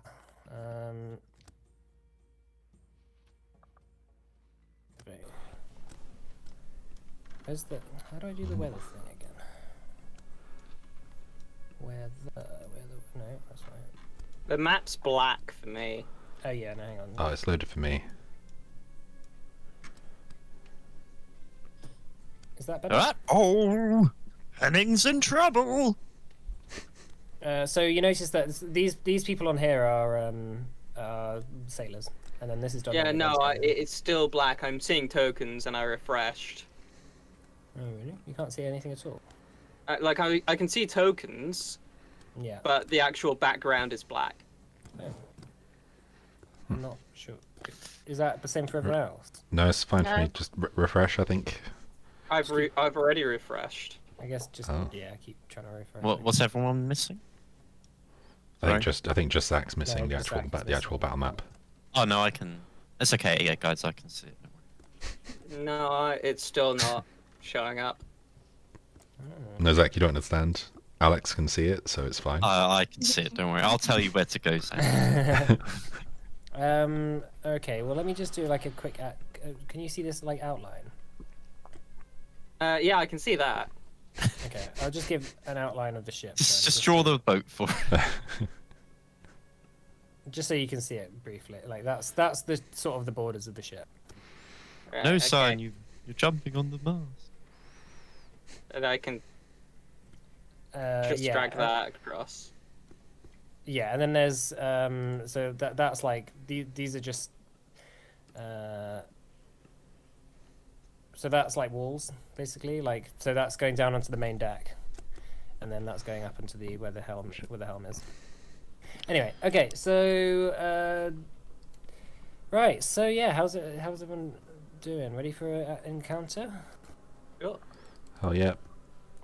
All right. In that case, let's roll initiatives, shall we? Okay. Perception or Yeah, it'll be perception probably for now because you're all looking up in the sky. okay. Perception.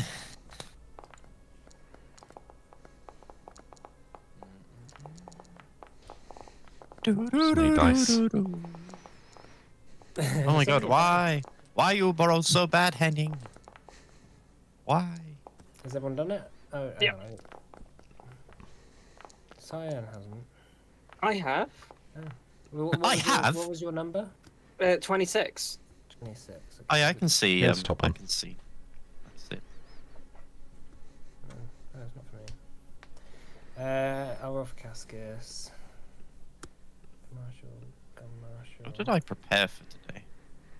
Not much. Damn. Nothing. I have actually had prepared something. So I'm just gonna So- do this for now, and then you actually. So, do you know what, Dren?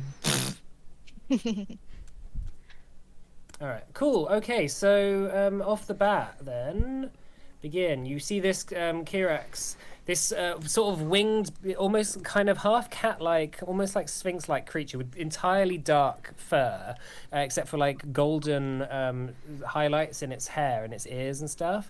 It's got like glowing red eyes, and it's flying directly down. Calcifer, you look up as it flies down. What is its speed? Fly 60. Yeah, so it's going to fly. Oh shit. Oh. I think that may have happened once earlier as well, because this guy up here is in the water. There we go. That's Okay. that's what it was, right? It says Okay. new text a lot on mine. Yeah, Don't that's know if because of that's that. Every time I put a thing down, it puts a text box on it. It's a bit annoying, and I have to manually go in and to just ignore it. So it's going down. So it's flying down with one action, and it's going to attack you with its talons. Okay. So that will be a 19 to hit on the first attack. That will not hit. Okay, and as it goes down, it's going to fly back up. It's going to fly back up 20 feet. Okay. Okay, next person. This sailor over here is starting to see these Kiraxes fly down. He's going to just run himself over here. And then he's going to take out his flintlock musket and shoot at it. This one? 28 to hit. Yeah, on this one. So that's 9 damage. And then he's going to reload it for his last action. And this Kirax is flying down directly, and it's going to land here. It's going to attack you, Hanera, with a talon.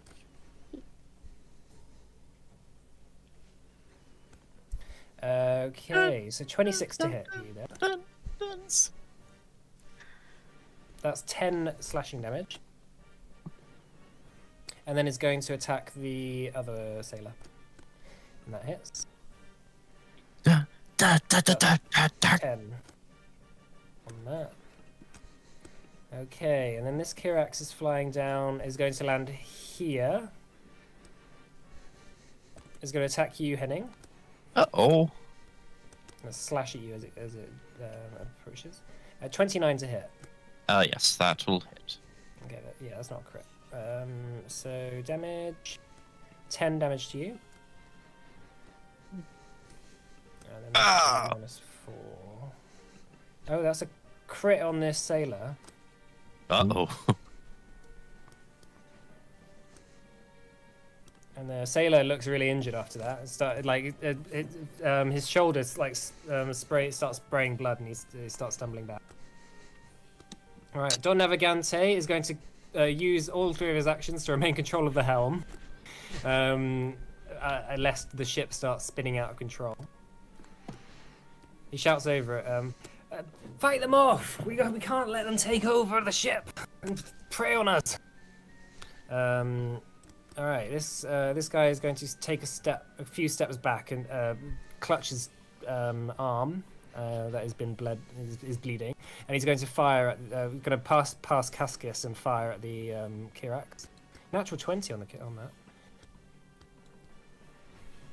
Damn, 26 damage to the Kirax. Cascus hears like a boom in his ear as the guy does that, and he's going to, with his last action, reload. All right, Hanera. I'm gonna move here so I don't get. Oh, wait, I'm still on the measuring one. So I don't get the guy, and I'm gonna cast color spray. Okay. Needs to make a will save.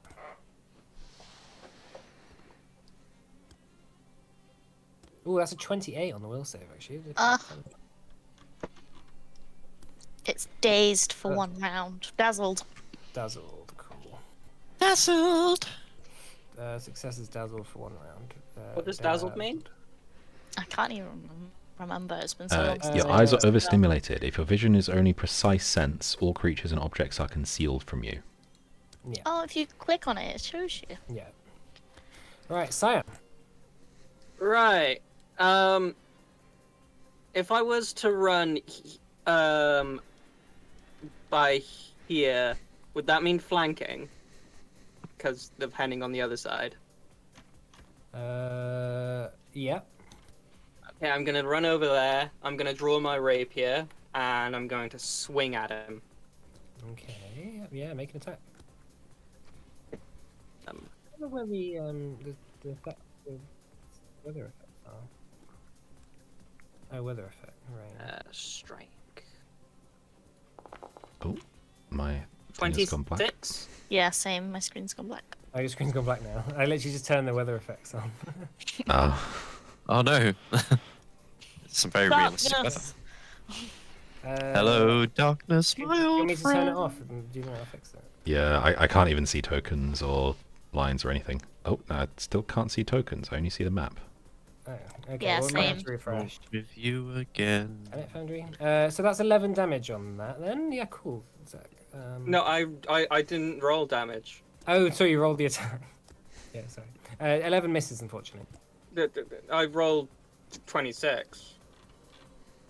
Oh, yeah, no, sorry. 26 what is this misses. underneath, then? I don't know. I'm only seeing the. Oh, I think Yeah. I think you sent me a private roll as well. Oh. Anyway, oh yeah, no, you did roll damage. Did I? 2d, I don't see it. 2d6 plus 4. What's this? 2d6 plus 4 damage roll. I'm not plus seeing any 2d6. damage roll. Yeah, because you private messaged it to me. I didn't Hang- click anything. I'll show you. So 26. So that is the damage for that, is it? No, that was the attack roll. No, the attack roll is 26. Yeah, Yeah. that's Oh, I'm Really? seeing there's an 11 damage. There is an 11. As well. Am I going crazy? There's an 11 damage in there seeing now. There it is. It wasn't scrolling earlier. Okay, that's fine. So 11 damage on that. Shouldn't it also have the 2d6 from sneak attack? Add sneak attack then to it. Yeah, yeah. Oh, I think I need to refresh. Oh my god. You broke game! Another 11. Cool. Yeah, the Kirax is looking injured, looking pretty hurt, bleeding, and as you surround it, you poke it with a attack. Okay. You got another action, right? No, I drew, I walked, and I hit. Oh yeah, fair. Okay, cool. Right, then this Kirax is going to fly down here. Oh, sorry, I was sneezing. And He's gonna my sneeze at him. Yeah, he's gonna sneeze at him. He's gonna attack this sailor twice.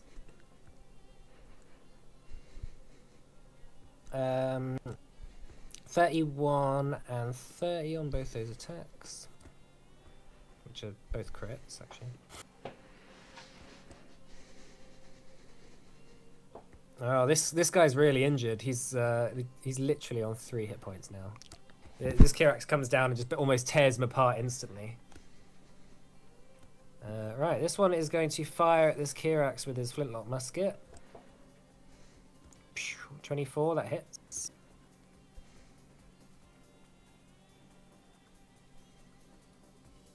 Damage, and then he's gonna run back down. He's gonna run over here past Hank, and he's gonna reload. Right, Cascus. Right, oh god, I have to think about what Cascus is gonna do.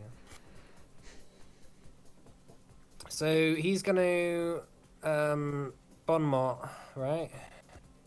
That's what he usually does. Yeah. Diplomacy check. 29. That would be a critical success. Nice. It's the first time Cascus gets a critical success on that. It's not even here. It's not target- even that. Okay, cool. And then he's going to do his devise a stratagem.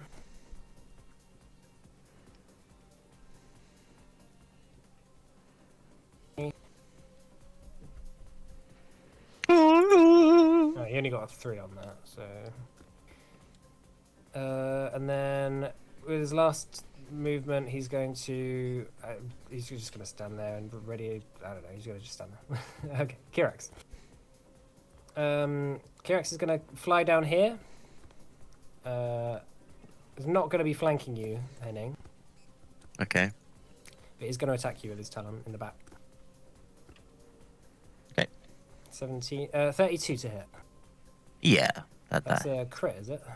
I've got 21 AC. Yeah, so that's a crit. Damn it. Right, so that's 16 points of damage to you. Owie.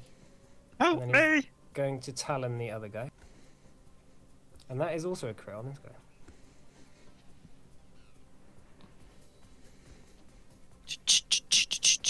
Alright, okay. Next.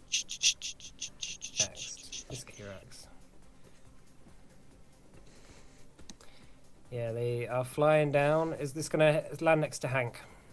It's going to attack Hank and try and talon him. 32 to hit. That hits, but isn't a crit. Isn't a crit, okay. Hank has higher AC than Henning. He has the same AC as Calcifer. Oh, amazing! Yeah. That's 6 points damage. Okay. And then the Kirax is going to try and grapple Hank. Okay. So that's That'll be strength?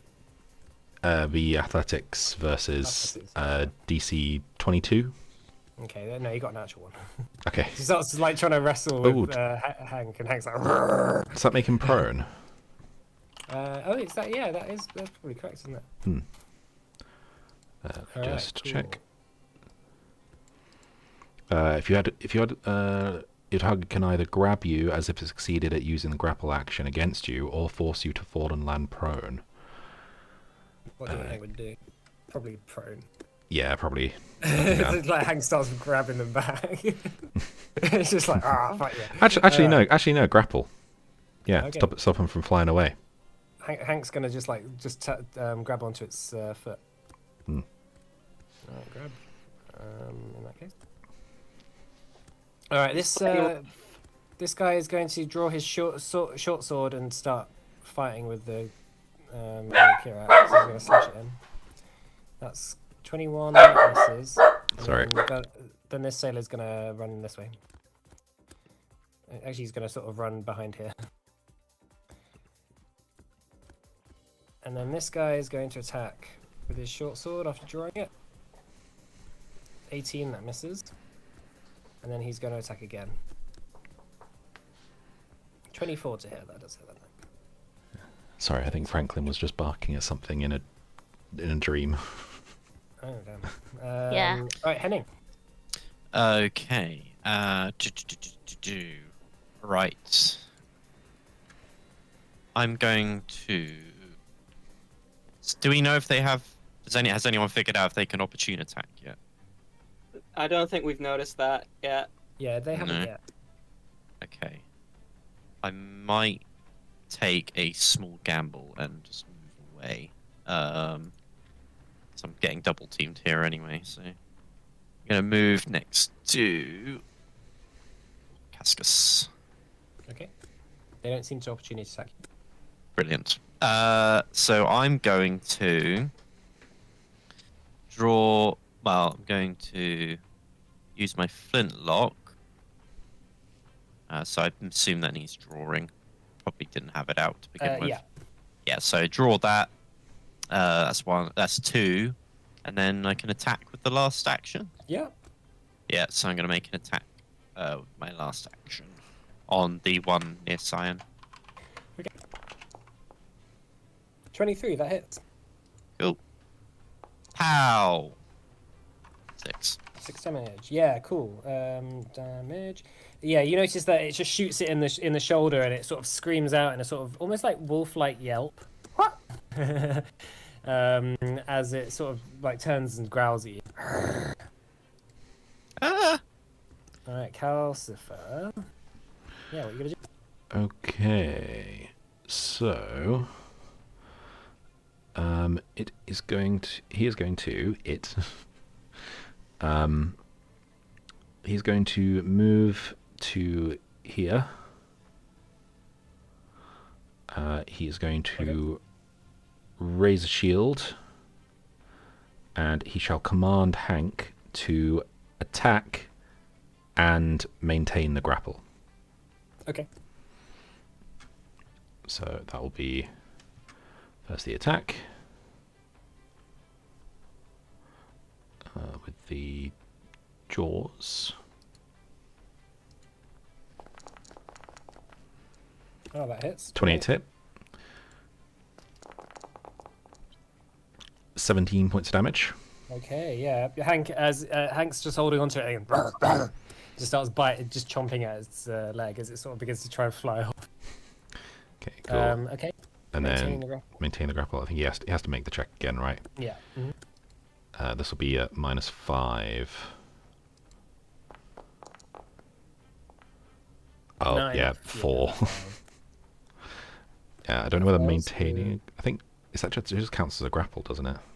Yeah, it's because at the end of Hank's turn, he would lose the grapple, right? Yeah. So assuming that's a crit fail, it would now get it now gets a free grapple or Well, is it against reflex or fortitude?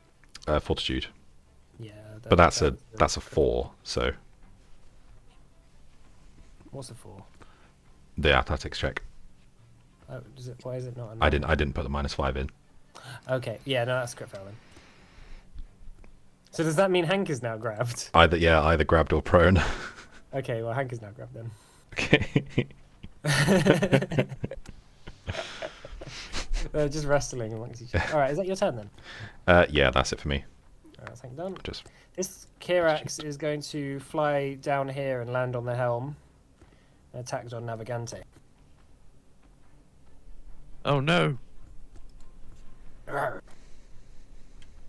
30 to hit. Don Navigante, that's not a crit. So. But it's 12 damage he takes. Bam. Ooh. He's a hard ass. Like he's a hard dude. So. I shall use my champion's reaction Okay. to reduce that by I believe it's 7. Let me just check. Well, so they need to pick either they do no damage or the other thing. Enfeebled. Reduce it by 7. I guess enfeebled is not smart enough to. Okay, so the damage is reduced by 7, and they become enfeebled 2 until the end of their next turn. Enfeebled 2. Okay, and the damage is reduced by 7. Yep. That's 7 to Don Navigante. Okay, and then for its second attack, it's going to try and grapple Don Navigante. 13. That's a fail. Alright, and then now this sailor is going to make a slash with his sword. I thought he was holding a banjo. But it's not. No, it's his It hand. was a hat. That'd be a good, he's a bard maybe. And then this guy is gonna run back here, and then he reloaded his gun before, so he's going to fire at this other one next to the left as he's sort of running down the stairs. 26 that hits. So that's 11 damage. But he is not reloaded. I'll make a note of that. I'll just put 5 on there. He's obviously not 5 feet up in the air, but it's just so I can remember. Alright, so this one next to you, Hinera. This one's going to try and grapple you. Okay. So it's going to make... So it's going to be 19 on the athletics check. What's your reflex DC? +9. So that's 19. Oh, so it just passes. Just successful. So you are grabbed. And it is going to try and fly up with you in its claws. So the rules about moving with grapple, obviously, in Pathfinder are weird. There's not really any. But we'll just sort of rule it the same as we've been ruling it so far. So it's like half movement. So he's gonna move. So he starts flying up 30 feet in the air, and you are 30 feet with it. So I scream. You all watch as Hanira starts to get picked up by one of the Kiraxes during the storm. All right, this Kirax is going to attack you, Cyan. with his Okay, talon. can I nimble dodge the first one? Nimble dodge. Yeah, sure. What does that do again? Nimble dodge, I think, adds 2 to my AC. Okay. So that's 18 to hit. Misses. Okay, and then it's going to, because it's been quite injured, it's going to just fly up 40 feet in this direction. So it's going to sort of fly around over here. Right, Don Navigante. He's going to take one of his hands off the helm, and he's going to draw his scimitar, and then he's going to attack with it. So he's only got one action to control the helm. Turn. 29, that hits.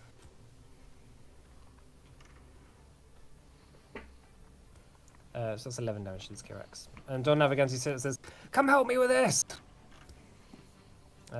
This sailor is going to fire at this Kirax in the air, try and shoot him down, but misses.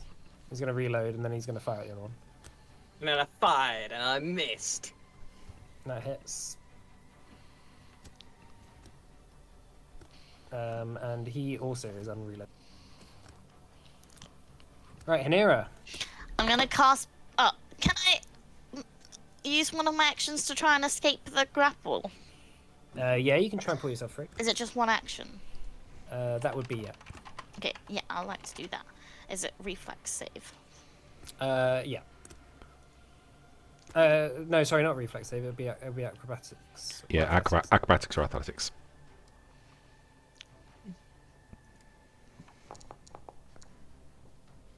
Oh no, unfortunately that it's got you in its grips quite tightly. In that case, I'm gonna cast paralyze on it. Okay. So he needs to make a will save.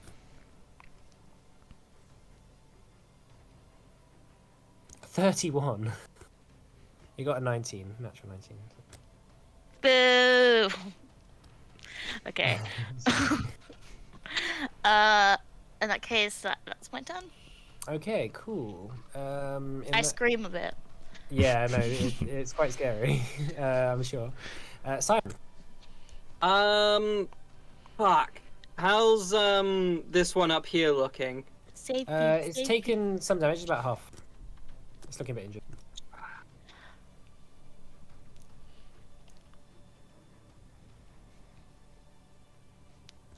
And how's the one that's holding Hanera looking? It's doing well. Yeah. I guess we could do like a traffic light system, like green, amber, red. Like Yeah. So for each third, so it's in green, basically. Okay.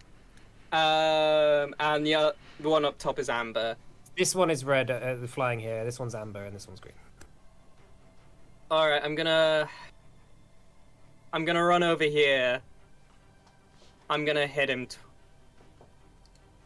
Okay, twice. Well, see how well the first one goes first. Okay. You attack with the weapon you're wielding, targeting one.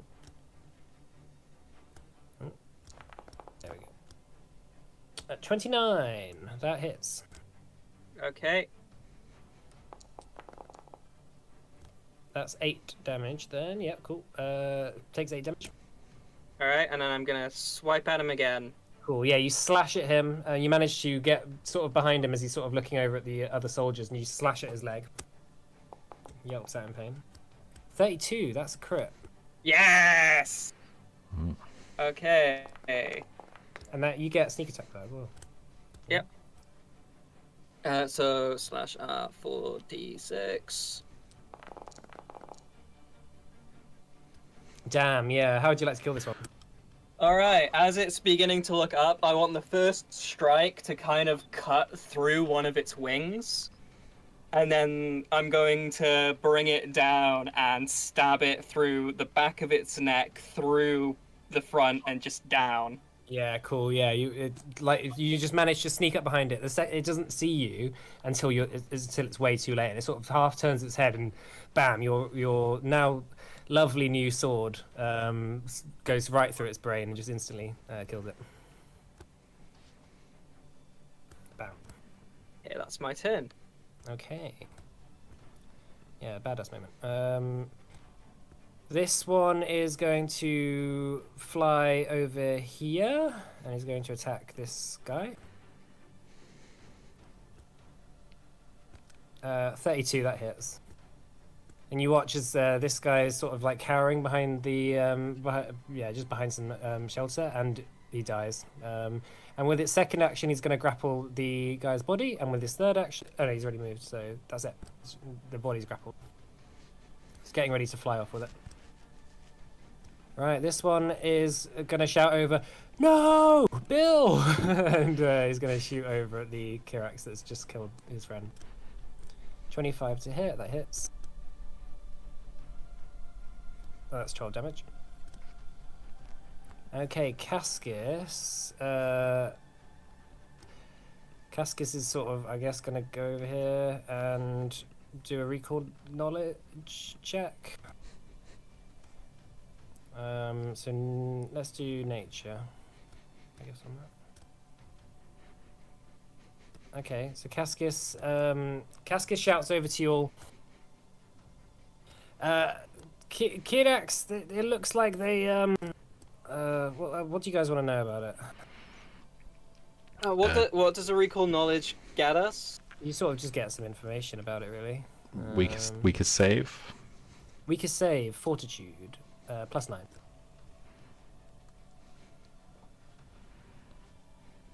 And then with his, he doesn't really have any more actions to do it because these guys are in the way. So, and that guy's 40 feet up. He can't really go anywhere. All right, fine. Kirax is dead. This Kirax over here. Oh shit! Give me to do that. All right. All right. This one next to Hank. He's got Hank grabbed. He's gonna try and fly up 30 feet with Hank. Let's say 15 because Hank's large. Okay. So it's like half and half, you know. So it starts to like flap with his leathery bat wings as Hank is sort of just dangling, looking a bit awkward, being picked up. Like, okay, that's it. Oh, actually, hang on. That was one of its actions. It's going to do another movement of 15. I'm going to fly over here. No. What's the range? What's the range on the recall? Let's say 60 feet. Okay. Okay, and then this one is going to this gun marshal slash sailor is going to fight. Natural 20 on this Kirax. Oh no, he's not next to it. Oh fuck. Alright, he's gonna walk over here and use that natural 20 on this one.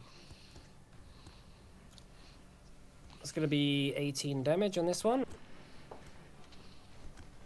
And then he's going to make another attack. Then that's going to miss. Right, where are we? Henning. Right. Henning is going to draw the... So these are 40 feet up, right? This one's 30, that's carrying Hanera, and then that's 40 on that one. Okay, so I can't hit them with my bombs, so I guess I will... Where'd the sign go? So instead, I'm going to quick craft a hunting spider venom. Okay. Which I'm going to then... Can I throw it at Cyan for him to take? Yeah. Yeah, well, I'll throw one at him. I was like, here, catch! This is what we discussed the other day. Like you just shoot people. So you're gonna have to make a check if you're not palming it off to him. Do you know what? I'm not gonna do anything else. So I'm just gonna walk over to him. Yeah. And then it's an action to palm off. Yeah, action to palm off. There you go. Cool. Is that Use that. Yeah. Yeah, that's it. Okay, amazing. Right, Calcifer. Okay. So I'm going to recall Hank Say the words. into the shield. And then Hank, bang. send him back, Hank Bank. and then redeploy him as a second action over here. Oh, not there. Yes. Oh, there. No. Trying to get him like on the boat with the other side of it. There. There we go. Okay. Yeah. Redeploy him the other side. Okay. Yeah, you watch as the arcane tether shoots out after you having practiced it. The Kirax looks down at his feet. He's like, huh? It's just like the dog's just disappeared, and then just Hank reappears next to this other one. Okay. Hank can still make one attack even if I don't command him. He Yeah. can make one action. So he's going to make a draw attack against this one here. It'll be flat-footed, so 18 against -2 of its AC. That misses them. Okay. Unfortunately. And And you have one action left, right? yes, I still have one action, which I shall use to raise a shield again. Okay, you're gonna raise your shield. Fine. Yeah. Smart. Alright, Hank.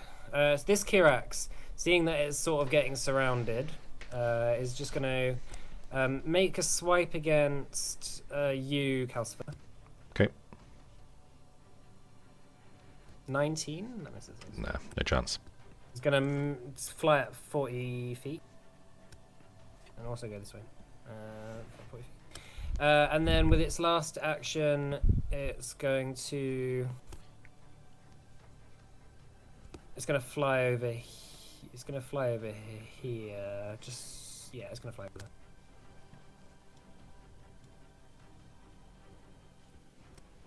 All right. This guy is gonna reload. He's gonna run over here, and he's gonna just sort of look up and get a good aim on this Kirax he's flying above him. He's gonna fire his musket. 26, that hits. He's going Kirax hunting. It hits, it clips it in the wing, but it's still sort of, it's not dead yet. It's still flying, fluttering. It's looking really injured. And that's his turn. That's his turn. This Kirax, Hanira, you notice that it is going to fly up another 60 feet.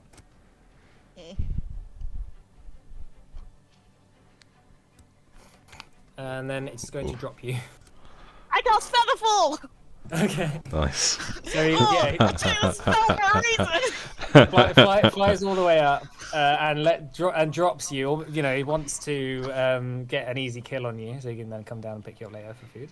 But yeah, you manage to cast Featherfall, and you gracefully land on the floor. And you notice the Kirax above you goes, "Ah!" and just starts trying to dive back down. But with its last action, only gets 30 feet above. Oh no, hang on, that's not right. He's moved up, then moved up, then drops you, then moved down. Yeah, that's fine. Okay. This spell would come in handy. Yeah, it happens. Right, this one is going to this one's going to descend super fast. It's going to move and move again, go back on here, and it's going to, with its final attack, going to attack this sailor who just shot it. 27's a hit. That is a hit. It's not a crit. 11 damage. This guy's not dead yet. Right, Don Navigante. He is just going to carry on sailing. He says, "Thanks, Calcifer. That's it. You saved me there." And then this guy over here, he's going to run down, and he's going to run the other side, and he's going to attack this guy.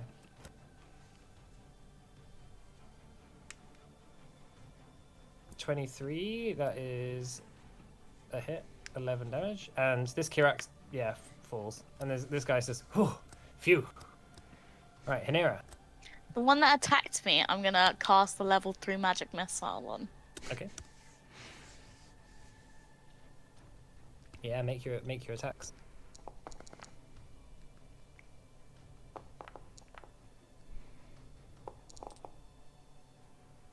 Okay. No. Oh damn. It's 8. No, it's 3, so it's 6. 1, 2, 3, 4, 5, 6. All right. So yeah, you begin to as you land on the deck, having casted Featherfall, you begin to conjure the arcane energy around you, sort of swirling your hands in motion.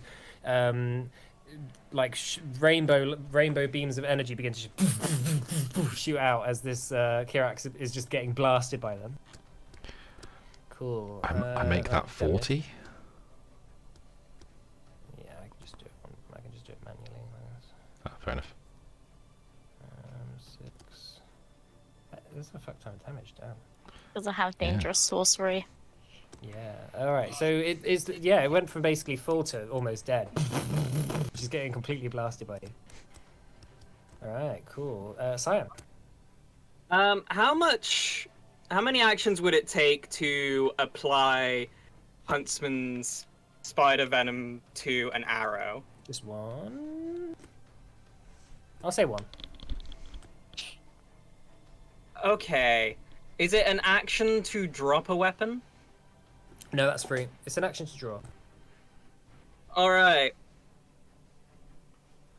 Because it's only draw one hand, and I already only have one hand for my rapier, I'm going to draw my longbow. Yeah. Drop my arrow. Not my arrow, my rapier. Yeah. Apply the venom. And I'm gonna run over here. And that's my turn. Okay. Fantastic. All right. This Kirax is going to make 2 attacks with its talons.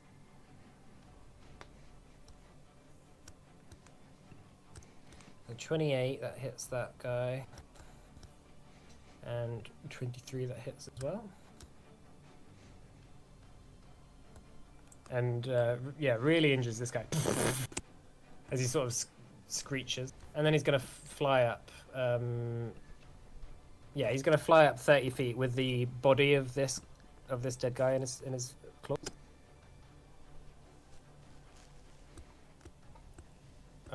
All right, and then this one is going to fire his musket at the Kirax that just flew up in the air. 32. That is a crit. Mm-hmm. Oh, 36 damage. Bam. That Kirax is dead. Just shot out the air. Then he's going to reload, and then he's going to take a vantage point down here. Right, Cascus. Cascus is like, job done. They look fine. Actually, Cascus notices that there's some rope that is loose, and so he's going to go over there and help keep the ship from setting. Right, this one is going to use all 3 of his actions to dive bomb you, Calcifer. So this is a move that he hasn't used yet. You notice that so the Kirax themselves, they have these like long tails at the back. You see this like they're mostly curled up when they're flying in the air, but you see as it sort of lowers its tail down, it's got this fleshy mass with spikes on it, and is basically dive bombs you 2 movement and then makes an attack. Cool.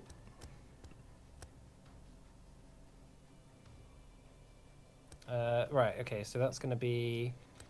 Sorry, I did the wrong roll there. So that's going to be 24. That does not hit. Okay, so it misses. You see this like, really thick, fleshy like lump just about miss your head, and he's right next to you now. Cool. Okay, so this this sailor is going to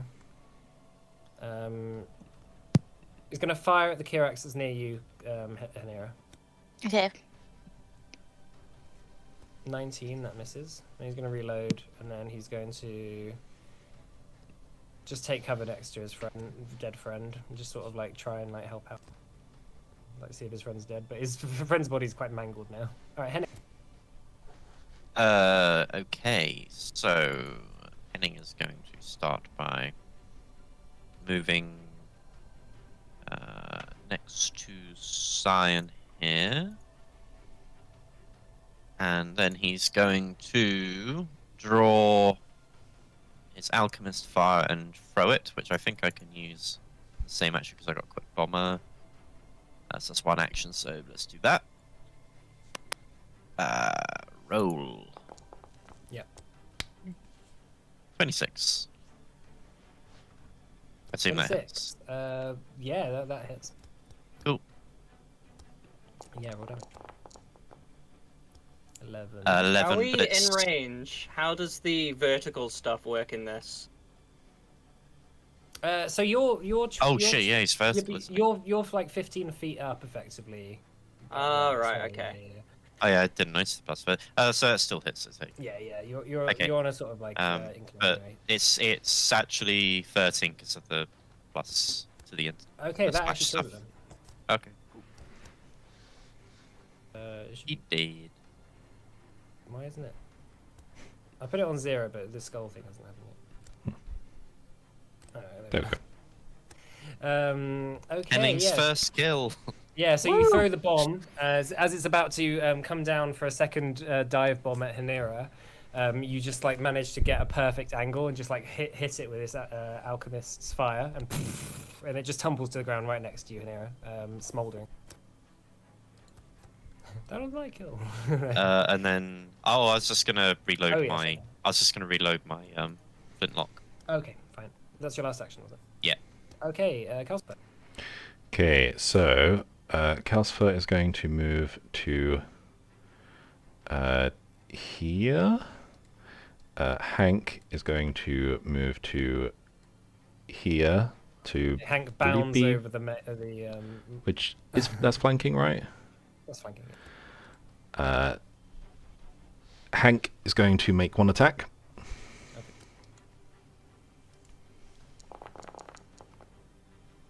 That's 18, that 18. Yeah, miss. Calcifer's going to make an attack as well. He's not going to raise a shield this turn.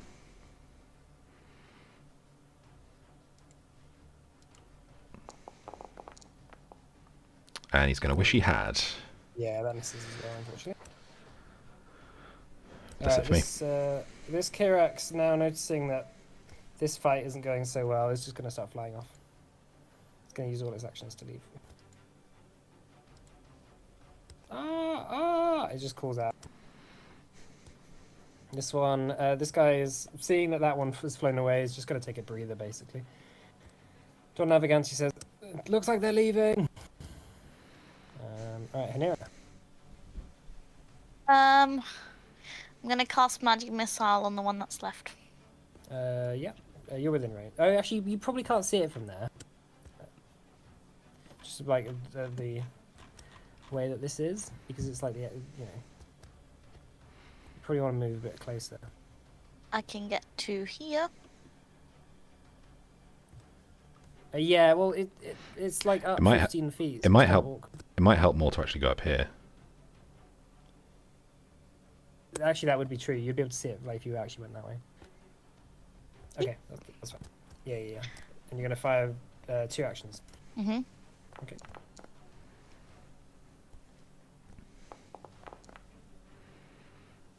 Okay, 5 and 6. Calcifer, you see 2 rainbow bolts of energy fly around you. Just like Cyan. duck very briefly. Alright, I am going to run over here, and I'm going to fire my arrow at it. So again, it's the same situation that you can't see from down there. Oh, right, okay. Can I move over here then? Yeah, if you that'll be 2 actions to do that. Yeah, Yeah. and then fire at it. Okay. Okay, hang on. Oh, no, that's that's a my dagger. Don't throw the dagger. Throw the dagger. That's a very rogue thing to do. To be fair. Might lose it over the Oh, edge. for God's sake! Just, That is a longbow. He's I throwing thought his that was a longbow. straight Thing.